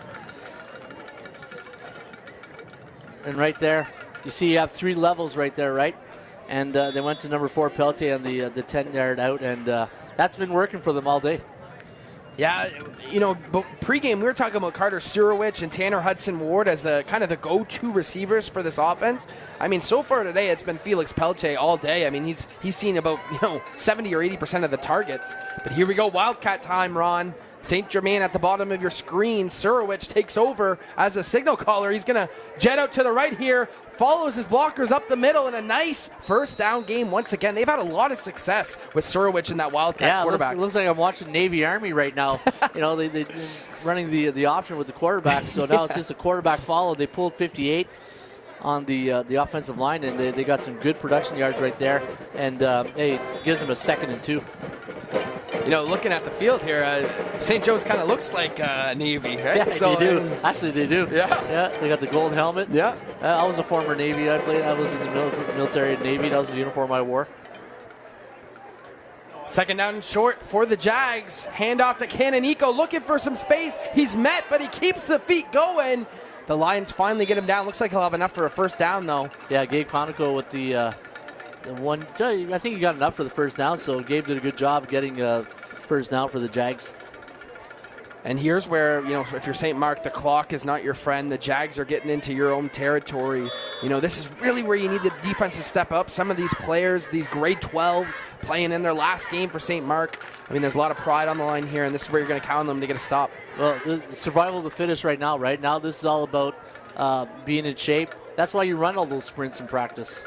Yeah. First down and 10 for the Jags. St. Germain's going to hand it off. Kaneko is the running back, and this time he stopped. Very good job by that Lions front seven. Looks like number 56 on the stop there, Liam Sargent. Yeah, great job by Sargent to get the tackle right there. A little high snap, caused a little bit of timing off, but Sargent was able to shed his tackle 58 for Logan Crane and was able to make the tackle. So second down and long. The Lions looking to get off the field here. 2.5 minutes to go at Tag Park here at Carleton's campus. Here we go, second down and 9. St. Germain drops back. Looks to his left, little slant routes, got his man. Once again, it's Peltier. He's met by a herd of Lions. And it looks like he'll be just short here, Ron, but another great connection by those two. Yeah, you'll see Peltier go in there, run what we call a bang route. He goes inside, then comes back outside. And then you can see the Lions doing a good job rallying down and minimizing the gain to about, well, still got 5-6 yards, or no, actually. Yeah, he got like, they're right at the marker here. Great job. So third down and short, and I think we all know what's coming here. They've had a ton of success with this quarterback sneak. St. Germain get behind the big offensive line. If you're St. Mark here, let's load the box. I mean, you've seen it hurt you. But here we go. Let's go third down. He's going to take that to the outside. Third down and 1. St. Germain hustles to the line. He's going to take it himself, go right up the middle, and he's got plenty for another Jaguar first down. Yeah, good job with St. Germain. Big body quarterback. Just lean on the center and fall down. And there's Ogbibor. Yeah, I mean, if you're St. Mark there, like, do you overcommit and you load the box? I mean, you've seen it 3 or 4 times work for them. Yeah, gap control, right? You got to put everybody in the gaps and just don't give them anything. And low man wins. Like the one thing in those you see Philadelphia Eagles with the push tush, right? Yeah. Like it's hard, especially when Kelsey was there last year. Yeah. But you got to get low and you just got to push with your shoulder pads. So another fresh set of downs. The clock continues to run here. Under a minute in this third quarter. Looks like they're going back to Surwick in the Wildcat quarterback. Here comes the jet man. This time it's a bobbled snap. Surwick's got to get back on it, and he doesn't. The Lions are able to scoop this up, Ron, just what the doctor ordered. I thought he lost it. A little premature there, but that was dangerous. The timing, so just a little bit off in the timing. Surwitz was able to get back. And that ball was loose for a second. I thought St. Mark's had it, but it looks like St. Mark's ball. Yeah, but Surwitz went back and fought it to get it back. So I don't know. It was referees gave that ball back to the Jaguars. That's going to make them 2nd and 19. Well, we've seen this a lot from the Jags offense. A drive that gets sustained and then a penalty or a miscommunication fumble this time haunts them. So they're going to go back, though. Surwich in the Wildcat might be the last play of your quarter here. Surwich this time is going to keep it to the right side. Following blockers, Ogbibor is there to make the stop. And that'll be it for the third quarter, Ron. 15-0 is your score in favor of the Jags. You are watching us live here on TYSN's YouTube channel. Make sure you hit the subscribe button. Covering high school football in the city. This is a huge game. Beautiful campus, obviously, here at Carleton, here at Tag Park. We're happy to be bringing you this championship football game. Ron, if you're the Lions, obviously you need to get off the field here. But what do you tell your team to get back into this game? You know, Bill Belichick's been out of work, and one of his podcasts, which is, I love watching his podcast, he says in a football game there's 2 games. There's the first or third quarter, and then there's the fourth quarter. The fourth quarter is a game in itself, he says all the time in his podcast. And he's absolutely right, because obviously you win the game in the fourth quarter. This is where, if you're St. Joe's, you got to just keep the foot on the pedal and keep going and keep the Lions defense off balance. Like, they found a good mix of run and pass with that intermediate. Like, St. Joe's is known for the vertical game, but St. Mark's has taken that away. They're playing coverage 4 right now, and they're playing. They've adjusted, But if I'm St. Mark's, you got to find a way to get a turnover, to get a special teams touchdown or something. Like, you got to find other ways to get into the end zone, because at the end of the day, you got to score points, and that's what's hurting them right now in the going in the fourth. Well, third down and very long, so St. Mark is going to get this football back. It appears Surwich, the punter, is going to blast one here. Pass Walren in the end zone. Looks like another point for the Jags going up on the board here. It'll be 16-0 for the Jags. Surwick, not only their Wildcat quarterback, their star receiver, but one heck of a punter as well so far today. Yeah, you know what? It's not the worst thing that happened for St. Mark's because now it's 16. It's still a 2-possession game. Yeah. So that's the good news. The bad news is, you're still giving up points here, but you got to find a way to be productive here on first down, move the chains, try to find a way to get a chunk play, an explosive play, but you got to open it up here. And maybe, this is a time where you start airing it out more. Yeah, you're going to have to.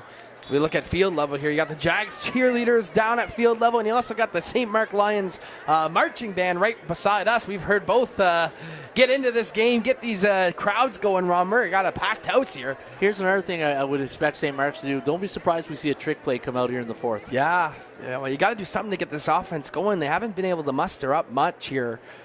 But they're going to count on this grade 10 quarterback, Dylan Danby. This is the opportunity to get things going. Danby's going to drop back on first down, look to the right side, an air ball, and it's caught by McIntyre. But not for much there, Ron. That was the longest 1-yard game I've ever seen. That was great, though. You know what I mean? Yeah. Like, that was like a 30-yard throw. Yeah. A little too much air under that. And yeah, that's a big league throw. Like normally, it's tough, yeah. At a high school level, that's probably a pick six in some fields, right? But to get that ball out there on a university field like that, great throw by Dansby. Actually, a good 4-yard gain there for the Lions. So put them in a decent spot here. Is this 3-down territory? You think, Ron? Already? No, not yet. It's only 2 possessions. It's CFL. It's Canadian football, so there's still 3 downs. Yeah, 3 and out goes quick. Danby's going to drop back on second down, needing a first down, though. It would be nice as he throws it up to Ostapik. You know what? That's his favorite. And that's a catch, Danielle Ostapik here, Ron. And welcome to the game, Daniel Ostapik, because that's their best. That's one of their best receivers. Like, I've watched a lot of St. Mark's film, and those two connected all year, and they waited till 10:21 of the fourth quarter, and now they're going to have call it back on an offside. That's and unfortunate it's for St. Mark's. called back for the Lions. Probably the best throw we've seen Danby make all day, hooking up with Ostapik, and that's just a killer for your offense, right, Ron? I mean, it's. But you know what? It's not the end of the world. You just got to keep fighting. The one thing you tell your players, like, all right, guys, you know what? It's second and 13, 14. Let's just get back at it, and then just keep moving the chains. Embrace the misery, right? I mean, you're backed up into a corner. You haven't scored a point all game. Your best offensive play gets called back. Here we go. Let's see what they're made of. But you got to go back to Ostapik. Like this, he's their bread and butter right there on offense. The grade 10, Danielle Ostapik. Grade 10, wow. Yeah. Grade 10 and grade 10 connection. Here we go. And this time they're going to go to Coleman McIntyre. A little jet pass. McIntyre breaking tackles. Giving them a decent gain here, but they're going to have to punt this ball away again here, Ron. Yeah, great call here by the Lions going to the bubble screen to the strong side of the field. And you see McIntyre secures the ball. And then you saw St. Joe's number 10. That was Chase Clement. Almost had the tackle, but now a big decision here time for the Lions. Yeah. They got more yards than I thought there. Yeah, so they are roll the dice and go here. They're going to keep the offense on the field. They feel like they got some momentum. Danby, back-to-back completions. So here we go. Huge moment for the Lions. They try and draw him offside. And they will blow that play dead. What'd you see here, Ron? Is that encroachment? What do we got here? When I was at Ottawa U with Coach Barisi, and he kept saying it all the time, like your cadence is a weapon. Yeah. And he goes, it's a play. And if you can use it at the right time, at the right moment, you'll get a first down. And he's absolutely right. This was a great play. And it is against the Jaguars, which will result in a first down. Ron, you just mentioned it. That's huge for this Lions offense to get a fresh breath and move the chains. Yeah, no, like you said, cadence is a weapon. It's a play, and if you can use it to your advantage, and if you've been going on one all game, that defensive line is trained to go on one. Yep. So you got to mix it up. How many times have we seen a guy like Aaron Rodgers get a free play off of that? Right? Yeah, I mean, absolutely. All right, fresh set of downs for this Lions offense. Much needed. 9 minutes to go in this fourth quarter. Game flying by. They're going to hand it off to Jaden Gray. Gray's got some space here. And a good first down pickup. Yeah, good job by Gray to pick up some positive yards. But was there a flag on the play? No, I don't think so. No flag. Okay. Yeah, so, good. Hey, you know what? Moving the chains, 5 second yards, and 5. Yeah. And as a play caller, now your playbook's open. Right. You can still run, because if you're playing 3 downs now, You know, if you're going to live on three down live and die territory, in three down territory. Yeah. Like, now your playbook's wide open if you're St. Mark's. They're going to go empty. Danby, comes the blitz. Jags bringing the pressure. Danby looking over the middle, and it's picked off once again. The Jags step in front of the pass. Patrice Tanga with the interception. Yeah, what St. Joe's did, you watched the middle Mike linebacker. He came in on the blitz. I believe that's 44, and that brought pressure. Yep. That made Dansby had to get rid of the ball quickly, and that's what happens when you bring pressure, right? You force the quarterback to make a throw. And unfortunately for St. Mark's, it's not going their way. Just wanted to shout out the broadcast, shout out Counselor George Deruzzi, and for making this possible. Obviously, we've had a lot of help from key members of our government supporting youth sports, letting us live stream this game here at Carleton University. It's been a great day so far. 8 minutes to play. Heck of a football game as the Jags take over. At midfield, St. Germain is going to hand it off to Griffin Kay. Haven't seen his name in a while. Finally checks back in, but he's met by a herd of lions. Yeah, I really love Ryan Jacomet. This guy's got a lot of, he's the heart of a lion, eh? I'm sure he hasn't heard that. No pun intended. Yeah, no pun intended, but this kid has the heart of a lion. And look at the way he comes in there. He fits him up and backs him up, man. I just love the way he plays football. We were talking pregame, Ron. You said this is definitely a player to watch out for, him and the Ogba boys. And they have played a good game. They asked them to do a lot on both sides. Yeah, and that's why they're playing in the championship game today. Second down, and looks like about 6 yards, and they're going to bring back in Surowick as the Wildcat quarterback. Surowick with a ton of room. Flag does fly here. For the moment, it's a first down for the Jags. Could be holding, though, and it is holding against the Jaguars. So that play's coming back, but they've struggled to stop Surowick in that Wildcat formation. Yeah, he's got this down pat. Like, he's good timing, the jet sweep fake, and then the offensive line doing a great job to opening up the holes for him. So, yeah, no, they got something really good right there. Stephen Blais, our MPP of Orleans. Make sure you visit stephenblais.ca. He's been a huge proponent of youth football in this city, supporting this broadcast here at Carleton today. Make sure you go check him out and ask how he can help. And here we go, second down and long. Second down and 15 for this Jags offense. St. Germain in the shotgun. Looks like early movement on that defensive line. Free play here, Ron, as he throws it out to Peltier, but he can't hold on. Yeah, so if you watched the Grey Cup on Sunday, you heard Rod Smith and Rod Smith talk about the waggle. You remember, and so the waggle is when the receivers run up to the line of scrimmage and they try to time the cadence so that way when the ball is snapped, the receivers are at the line of scrimmage. In this situation, the St. Joe's Jaguars, some of the receivers were offside on their waggle. Okay, so backing up even further are the Jags. How many times have we seen this today, Ron? The Jags have a great drive going, and then there's 3 penalties, and they're looking at 1st and 30, right? I mean, oh my God, they're calling St. Mark's. I thought St. Joe's was offside there. Oh, they're calling. Well, that's what I seen before the play. I seen the defensive tackle jump for St. Mark, but I thought the waggle would have taken over there. But here we go, second down and about 11 to go now for this Jags offense. St. Mark is Are we able to play that replay? Can we do a replay on that? Are we able to do a replay on that last? I think it's a little bit too far back, but that's too bad because I really thought St. Joe's was offside there. I didn't see anybody on St. Mark's jump, but I see the defensive tackle was definitely 100% offside. Maybe the referee saw something on the box. Sometimes the linemen will line up their hand past the 1 yard line. Yeah, but maybe it should have been offsetting.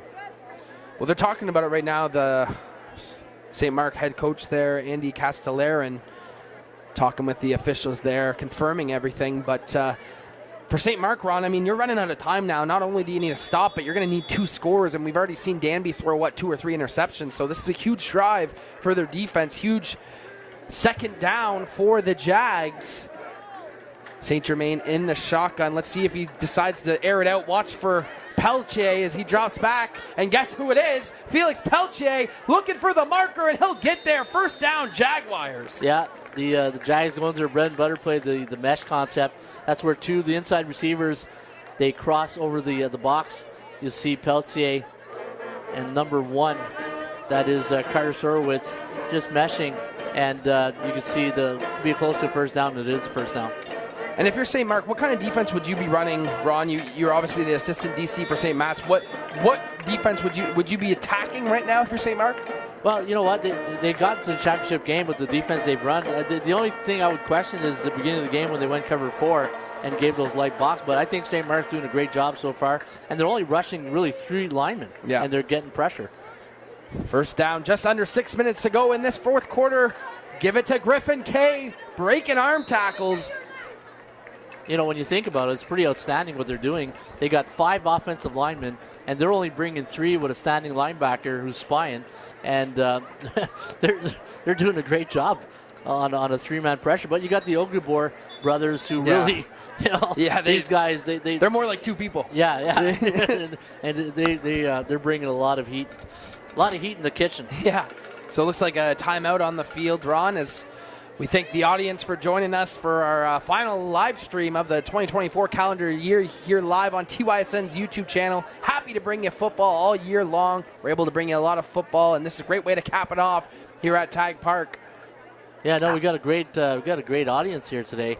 Huge crowd. And think about it, right? It's 12:30 kickoff on a Tuesday afternoon, you know. So it's and you know what, if you're parents are probably, you know, taking the day off, come watch your son play football or your daughter. Of course, yeah. And, a lot of fun. Huge game for this time of year. 10 degrees, November 19th. Oh my God. November 18th. Can't ask for better. No, 19th. November 19th. Can't ask for better. You can tell I'm coaching. Hey, coaching stop. You lose track of time when you're coaching. Ron's ready to head to Florida and call it a. Oh yeah, another 40-some days. Yeah, counting down the days. Recharging the batteries, right?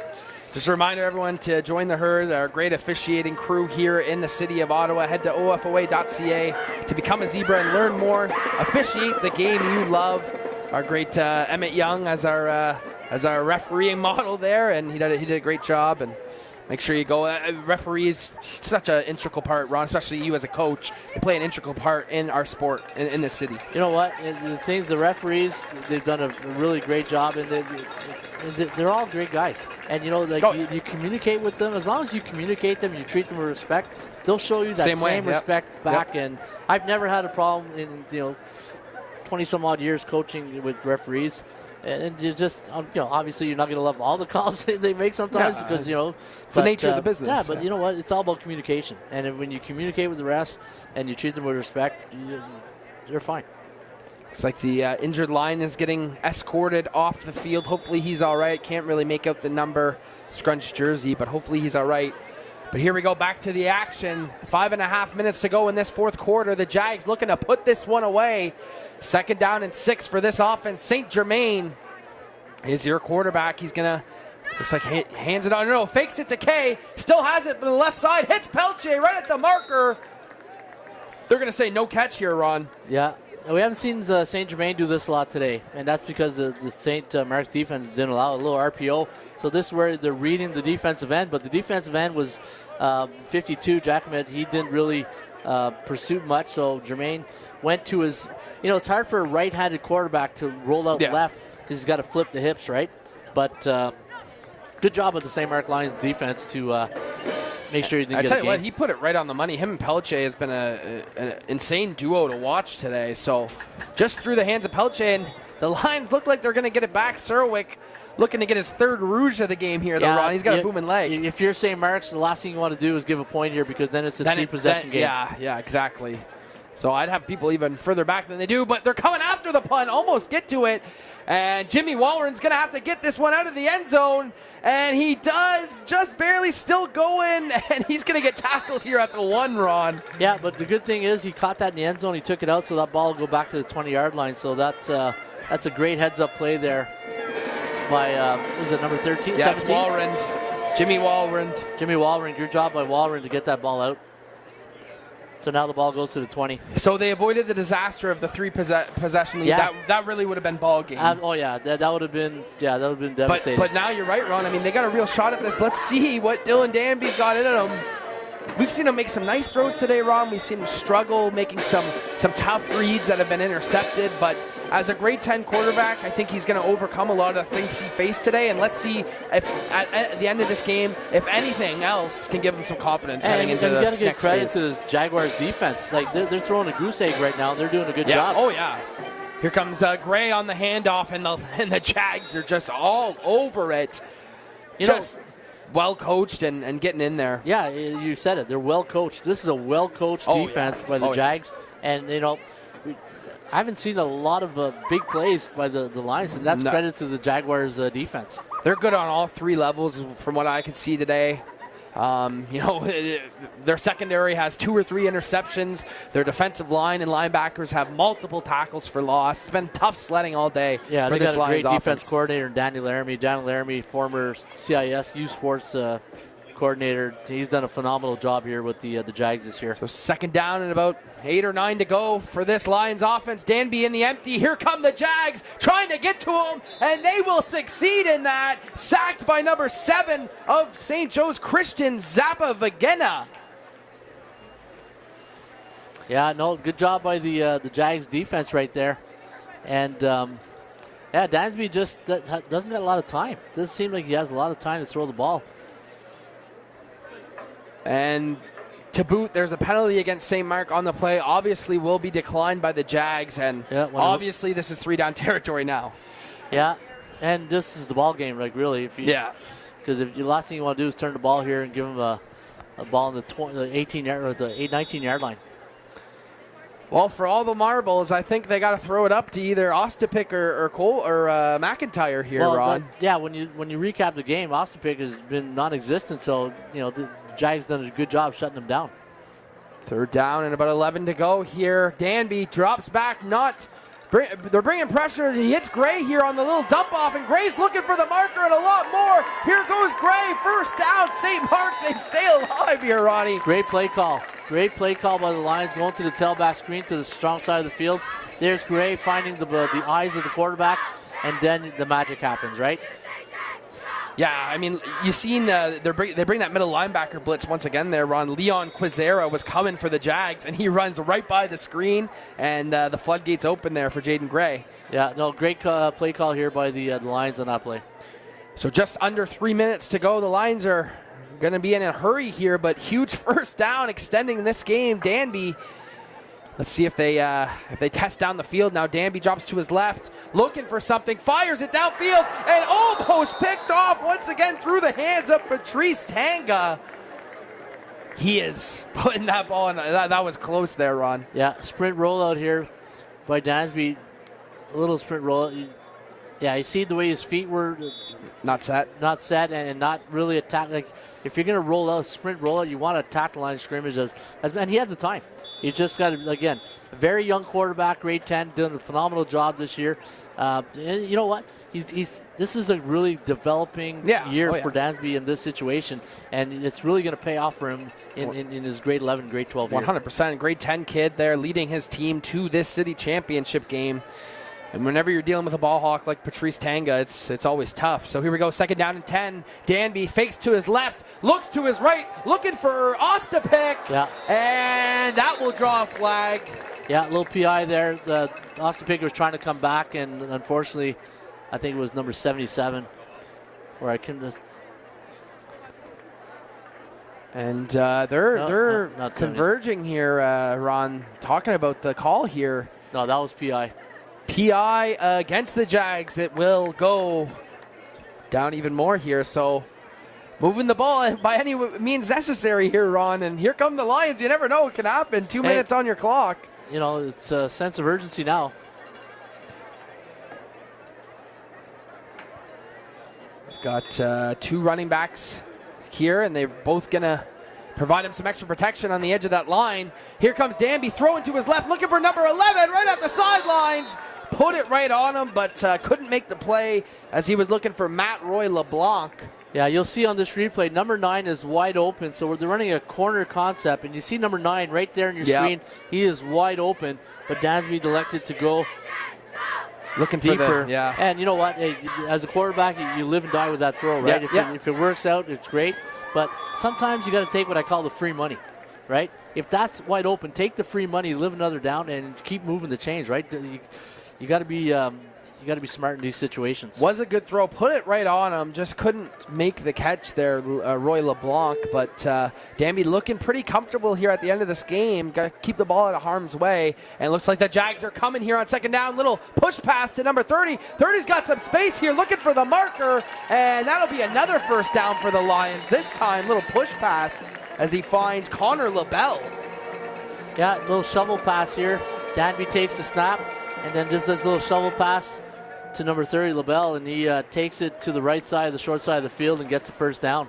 Nice run by LaBelle. Yeah. First time we said his name all day. Yeah. And how about this Lions offense coming alive when it matters most? Just under 2 minutes to go. They're going to have to score quick here, Ron, but this game is not over yet. A few first downs have put the Lions in striking distance, to say the very least. I mean, they can finally get this passing game going. Danby looking more and more comfortable as this game goes on. Danby's going to drop back once again here. Look left, go back to his right. Got some room. Danby's tucking and running. Yeah. And we'll be tackled in bounds here. In a situation like that, once you extend it out of the pocket, try to get to the sideline. Yeah. We call that a business decision. Yeah. So Dansby, great nose to get through the side door. And then right there, should have kept running a bit. But you know what? Good job. Good job. He picked up some positive, but there was a penalty on the play.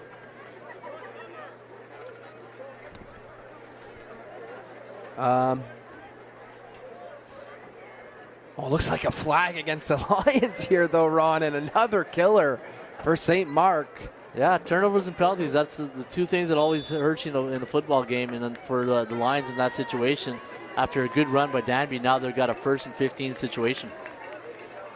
So here we go. What do you got in ya? Dylan Danby. Watch out for number 1 and number 3 in the passing game. And here he comes. Coleman McIntyre throws a bit behind him, but McIntyre breaking tackles up the sidelines right in front of us. Coleman McIntyre, first down, St. Mark.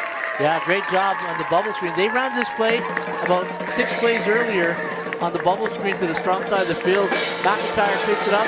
St. Joe's defender right there. Couldn't wrap up. That was number 10 for St. Joe's, and that was Chase Clement. But McIntyre, give him a lot of credit. He put on turned on the jets right there and got a first down. Throw was behind him too, so he really had to adjust and then worry about getting to the marker, and he does just that. And here comes St. Mark, just under 1 minute and 30 to go in this fourth quarter. Danby getting hot here late, and he's going to give it a shot. Daniello Ostapik in the end zone and knocked away beautifully there. Great coverage by Jack Underhill of the Jags. Yeah, ball just a little bit underthrown here by Dandy, and going to his favorite receiver, Ostapik. And you can see the ball had some good velocity, good air, but just a little bit short. Yep. And good coverage by number 18, Jack Underhill, to knock it down. Yeah, Underhill, really good job running with the receiver. Ostapik, we've seen he's been explosive here in this game, so good job on the pass defense. You're starting to see a little hands on the hips for the Jags now, as this has been a long drive for St. Mark, easily the longest of the game for the Lions. Second down and 10, 3-down territory all the way out now. Danby looks to his right. Here come the Jags. Danby looking to get rid of it. Outruns the defenders, throws it downfield. Picked off by St. Joe's. Ill-advised throw. And Luca Morano with the interception, Ron. Just a killer. Yeah, it's unfortunate. Danny got chased out of the pocket, and he had the pressure on. He just threw a prayer. Yeah. It was answered by St. Joe's. Luca Morano, I believe that's his second interception of the game, and that'll just about do it. The Jags clutch up when needed most. St. Mark driving down the field that whole drive, and St. Joe's shuts it down. Yeah, and you know what? The winner of this game can punch their ticket down south next weekend, or next Monday, I believe it is, or the 26th. That's right. The winner will play St. Roche in Offs, a team from the Peel region, I believe in Brampton. So that'll be a big game. Looks like the Jags have punched their ticket for that already. They're going to run this clock out here. St. Germain taking over on first down. They're just going to run this ball. It looks like Canonico down there and stuffed by the Lions. But it's just a time game at this point, Ron. I mean, it's unless something crazy happens, which, we've seen it before, but. Yeah, no, you got to, hey, St. Mark's had a really good year. Yeah, oh, yeah. And you got to give them a lot of credit for fighting today, because when you look at game 1 against St. Joe's, it was 2019. Game 2, 38-13. Right, yeah. And in the championship game, I thought they really had a good game plan. On the defensive side, maybe not at the beginning with that cover 4 look, but they made some adjustments, and they really limited St. Germain to that offense today to only 16 points. But we've seen now the answer by this offense here today was run the football, and that worked out for them. Yeah. And for, St. Joe's, they went to that intermediate passing game in the second half, and it really panned out for them to really move the chains and keep the ball out of St. Mark's hands. Ottawa High School Football City Championship live on TYSN. Just a minute to play here on second down. The Jags are going to hand it off. And how about this player all game long, Griffin Kay. And he'll get a decent run back there, and it'll be third down. And they'll be content to punt this, obviously, here, Ron. Yeah, and I believe St. Mark's, I think if they got still their timeouts left, they might want to use one right here. Yeah, just under a minute to go here. The Jags looking and waiting to celebrate their second straight Ottawa High School Football City Championship. And how about this program, Ron? Their 4th straight appearance in these finals, losing their first 2. Looks like they're going to win their next 2. Oh, no, Blaine Scatcher, the coach for the Jaguars, done a really great job with this program. St. Joe's is, like you said, the 4th appearance. And, they didn't lose the game all year. Yeah. So undefeated. And when you look at I always say there's strength in numbers, and you look at the sideline for St. Joe's, they got about 50 players on that sideline. Yeah. And I'm sure they practice well, and when you got numbers at practice, you can make a lot of good things happen. And the Jaguars have done a really great job this year. Great program, looking for their second straight city championship, as we mentioned, their 4th straight year being here. Third down, Surwick, one of the best punters I've seen at this age group, takes the field, and they're going to be content taking the safety here. Surwick's going to run around and extend this clock even further. Why not? Still going, and will finally run out of bounds. So be a 16-2 game now, Ronnie. Yeah. Which doesn't really change much. I mean, it'll still be a 14-point game. And flag here, Ron. I don't know if they'll make the defense coordinator happy, though, giving up 2. Yeah, they had the shutout. They had the shutout. But hey, you know what? You're flipping the field, so this way you didn't want to give the ball back to the 40-yard line. But I'm watching the coordinator and the head coach talk right now. They're laughing, but I'm sure they're having a good chuckle out of that one. Shout out to our MPP from Orleans, Stephen Blay, for supporting youth football, high school football in this city. We've had a great day streaming this game. Thank you to everyone who made this possible today. Kind of our final event of the season here at TYSM. We've had a great year bringing you this coverage. Thank you to Ron for joining us for so many games this year. Thank you for everyone for helping us out. This is a great way to cap it off. No, appreciate you guys having me here today. And it's been a great year. A lot of good football. We have some great football here in the city, great organizations, some great coaching.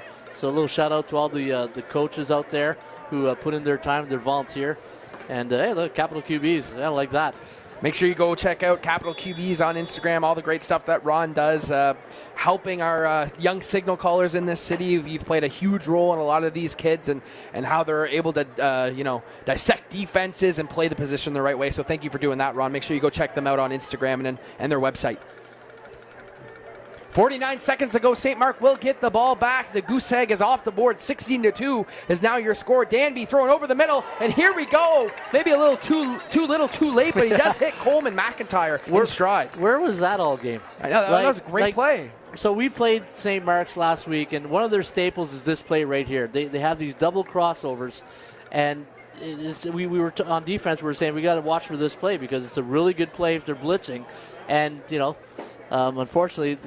They took it out with 43 seconds left to go, but that's one of their staple plays on offense. Yeah, I mean, you got to wonder. I mean, maybe the Jags have been preventing them from running that, and now they're, comfortable playing the soft game and letting everything in front of them. But Yeah, you have to wonder, Danby here, though, on a fresh set of downs. Pressure comes. He's going to escape the pocket out to his right, but a great job by the Jags of containing that. Big number 44, said his name a couple times, Leon Quezera. Yeah, so max protection, Dandy in the pocket. St. Joe's only bringing 5 right there. Finds the side door trap and runs. And nice tackle there by the Jaguars to make it second down in 8. 16-2 is your score here in favor of the Jags, and this clock is now running. It's only a matter of time for the Jags to celebrate their second straight city championship. But St. Mark, and shout out to this program as well. They won in 2021 over the Jags, the high school championship here in the city of Ottawa. But young quarterback, they're poised for success for a lot of years to come. And here comes Danby with a rainbow throw, looking for Ostapic. And that will be broken up. 2 seconds to go here, Ronnie. Jags ready to celebrate. Yeah, they're ready to, enjoy this one. We always say the 24-hour rule, enjoy the victory, enjoy the championship, have fun, get ready back to go to work next week, and then get that road trip down to Windsor and, represent Ottawa in the CASA championship against St. Roche. And shout out to all the seniors playing their last high school football game here today at Carleton. Always a great place to be and a great way to send off these players who have given so much time to football. Some of the players who won't play football again, this is their last game. So shout out to all those grade 12s. Absolutely. Danby, 2 seconds to go here. He'll throw it up, looking for Ostapic, and that's through. The St. Joseph Jaguars win their second straight Nakasa Ottawa High School Football City Championship. Final score is 16-2 over the St. Mark Lions. Congratulations to everyone on that Jag staff.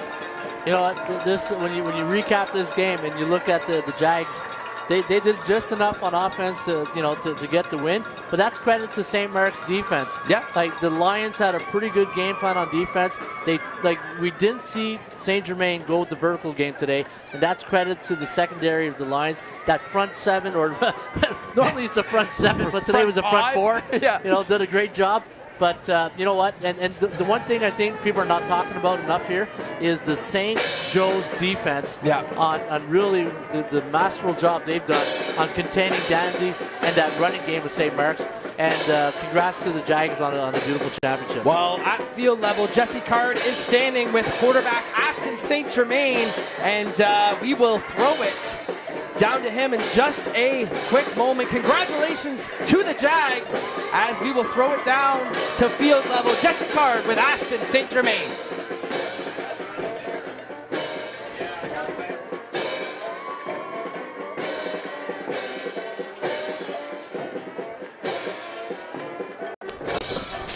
We're here with the winning quarterback, Ashton St. Germain of the St. Joe's Jaguars. You guys won the championship.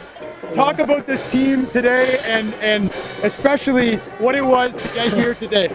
Man, it's really, really special. Man, this group of guys, I love them to death. Bro, they fight so hard every single practice, every single rep, every single film session, everything. They work so hard for this, bro, and we came out and we won it, man. It's been a long time coming for some of us seniors and stuff like that, and it's great to get the win in the senior year and go off to university with some of these guys. I can't wait, man. And what's next for you in your football career, do you think? OFSA next week, and we're going to beat the hell out of St. Rock, and I know that for sure. And it's going to be a great game, and then hopefully off to somewhere playing university football and balling out at the next level as well. Now, we have a whole production crew here today, and students learning and shadowing the crew. Yes, sir. We have a student question of the game here, and I'm going to pass it over to our friend to the left. Hi, my name is Joanna, and my question for you is, who would you like to give a big shout out to for winning this season? I would like to give a massive shout out to Coach Scatchard. Man, he's been with us like through and through, and he's coached his team to greatness, everything like that. Man, he cares about us guys more than anyone else in the entire league. Man, he's the best coach I could ever ask for. Ashton, a humble quarterback, a very talented quarterback at that. You're a champion. Go celebrate with your team. I appreciate it. Back to.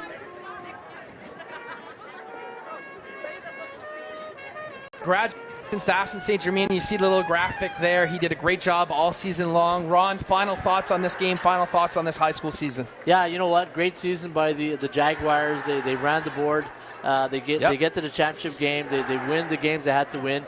The offense did a great job of getting enough to win the football game. I thought their defense today was really quietly, they're underrated. Outstanding. Because they did a great job. Like you see that safety they gave up to the end. You don't give that up. They get a goose egg here. But that defense did a really good job here today. And a shout out to the St. Mark Lions. I thought their defense out here was one of the best in the high school leagues. I thought they had a great game plan here today to really contain St. Germain on the vertical game, because you didn't see St. Germain throw anything over 20 yards. Everything was in intermediate ranges, right? So good job by the Lions. Great season. And we wish the Jaguars all the best next week or on the Monday the 26th when they take on the Ravens in Windsor. Yeah, congratulations to them. Good luck in Asa. Also a huge shout out to St. Mark. Great season. They're in good hands for years to come with their quarterback, Dylan Danby, a grade 10, and his favorite target, Daniello Ostapik, also a grade 10. So shout out to both of them. On behalf of the whole TYSN crew, I'm Devin Gilmer-McNeil, Ron Raymond. We're so happy to bring you this high school football championship game. Make sure you subscribe to that YouTube channel. Hammer that comment section. Let us know what you want to see. And this is kind of our final send-off for the season. So thank you to our whole crew, everyone who's up top filming these games in these cold weather, although we got pretty lucky. And thank you to our whole production crew, Steve, Spencer Johnson, everyone that helped us out. Ron, thank you for joining us, calling this game. And that's a wrap for this season. So thank you for joining us, and we hope you subscribe to TUSN and stay in tune for 2025. Thanks, guys, for joining us.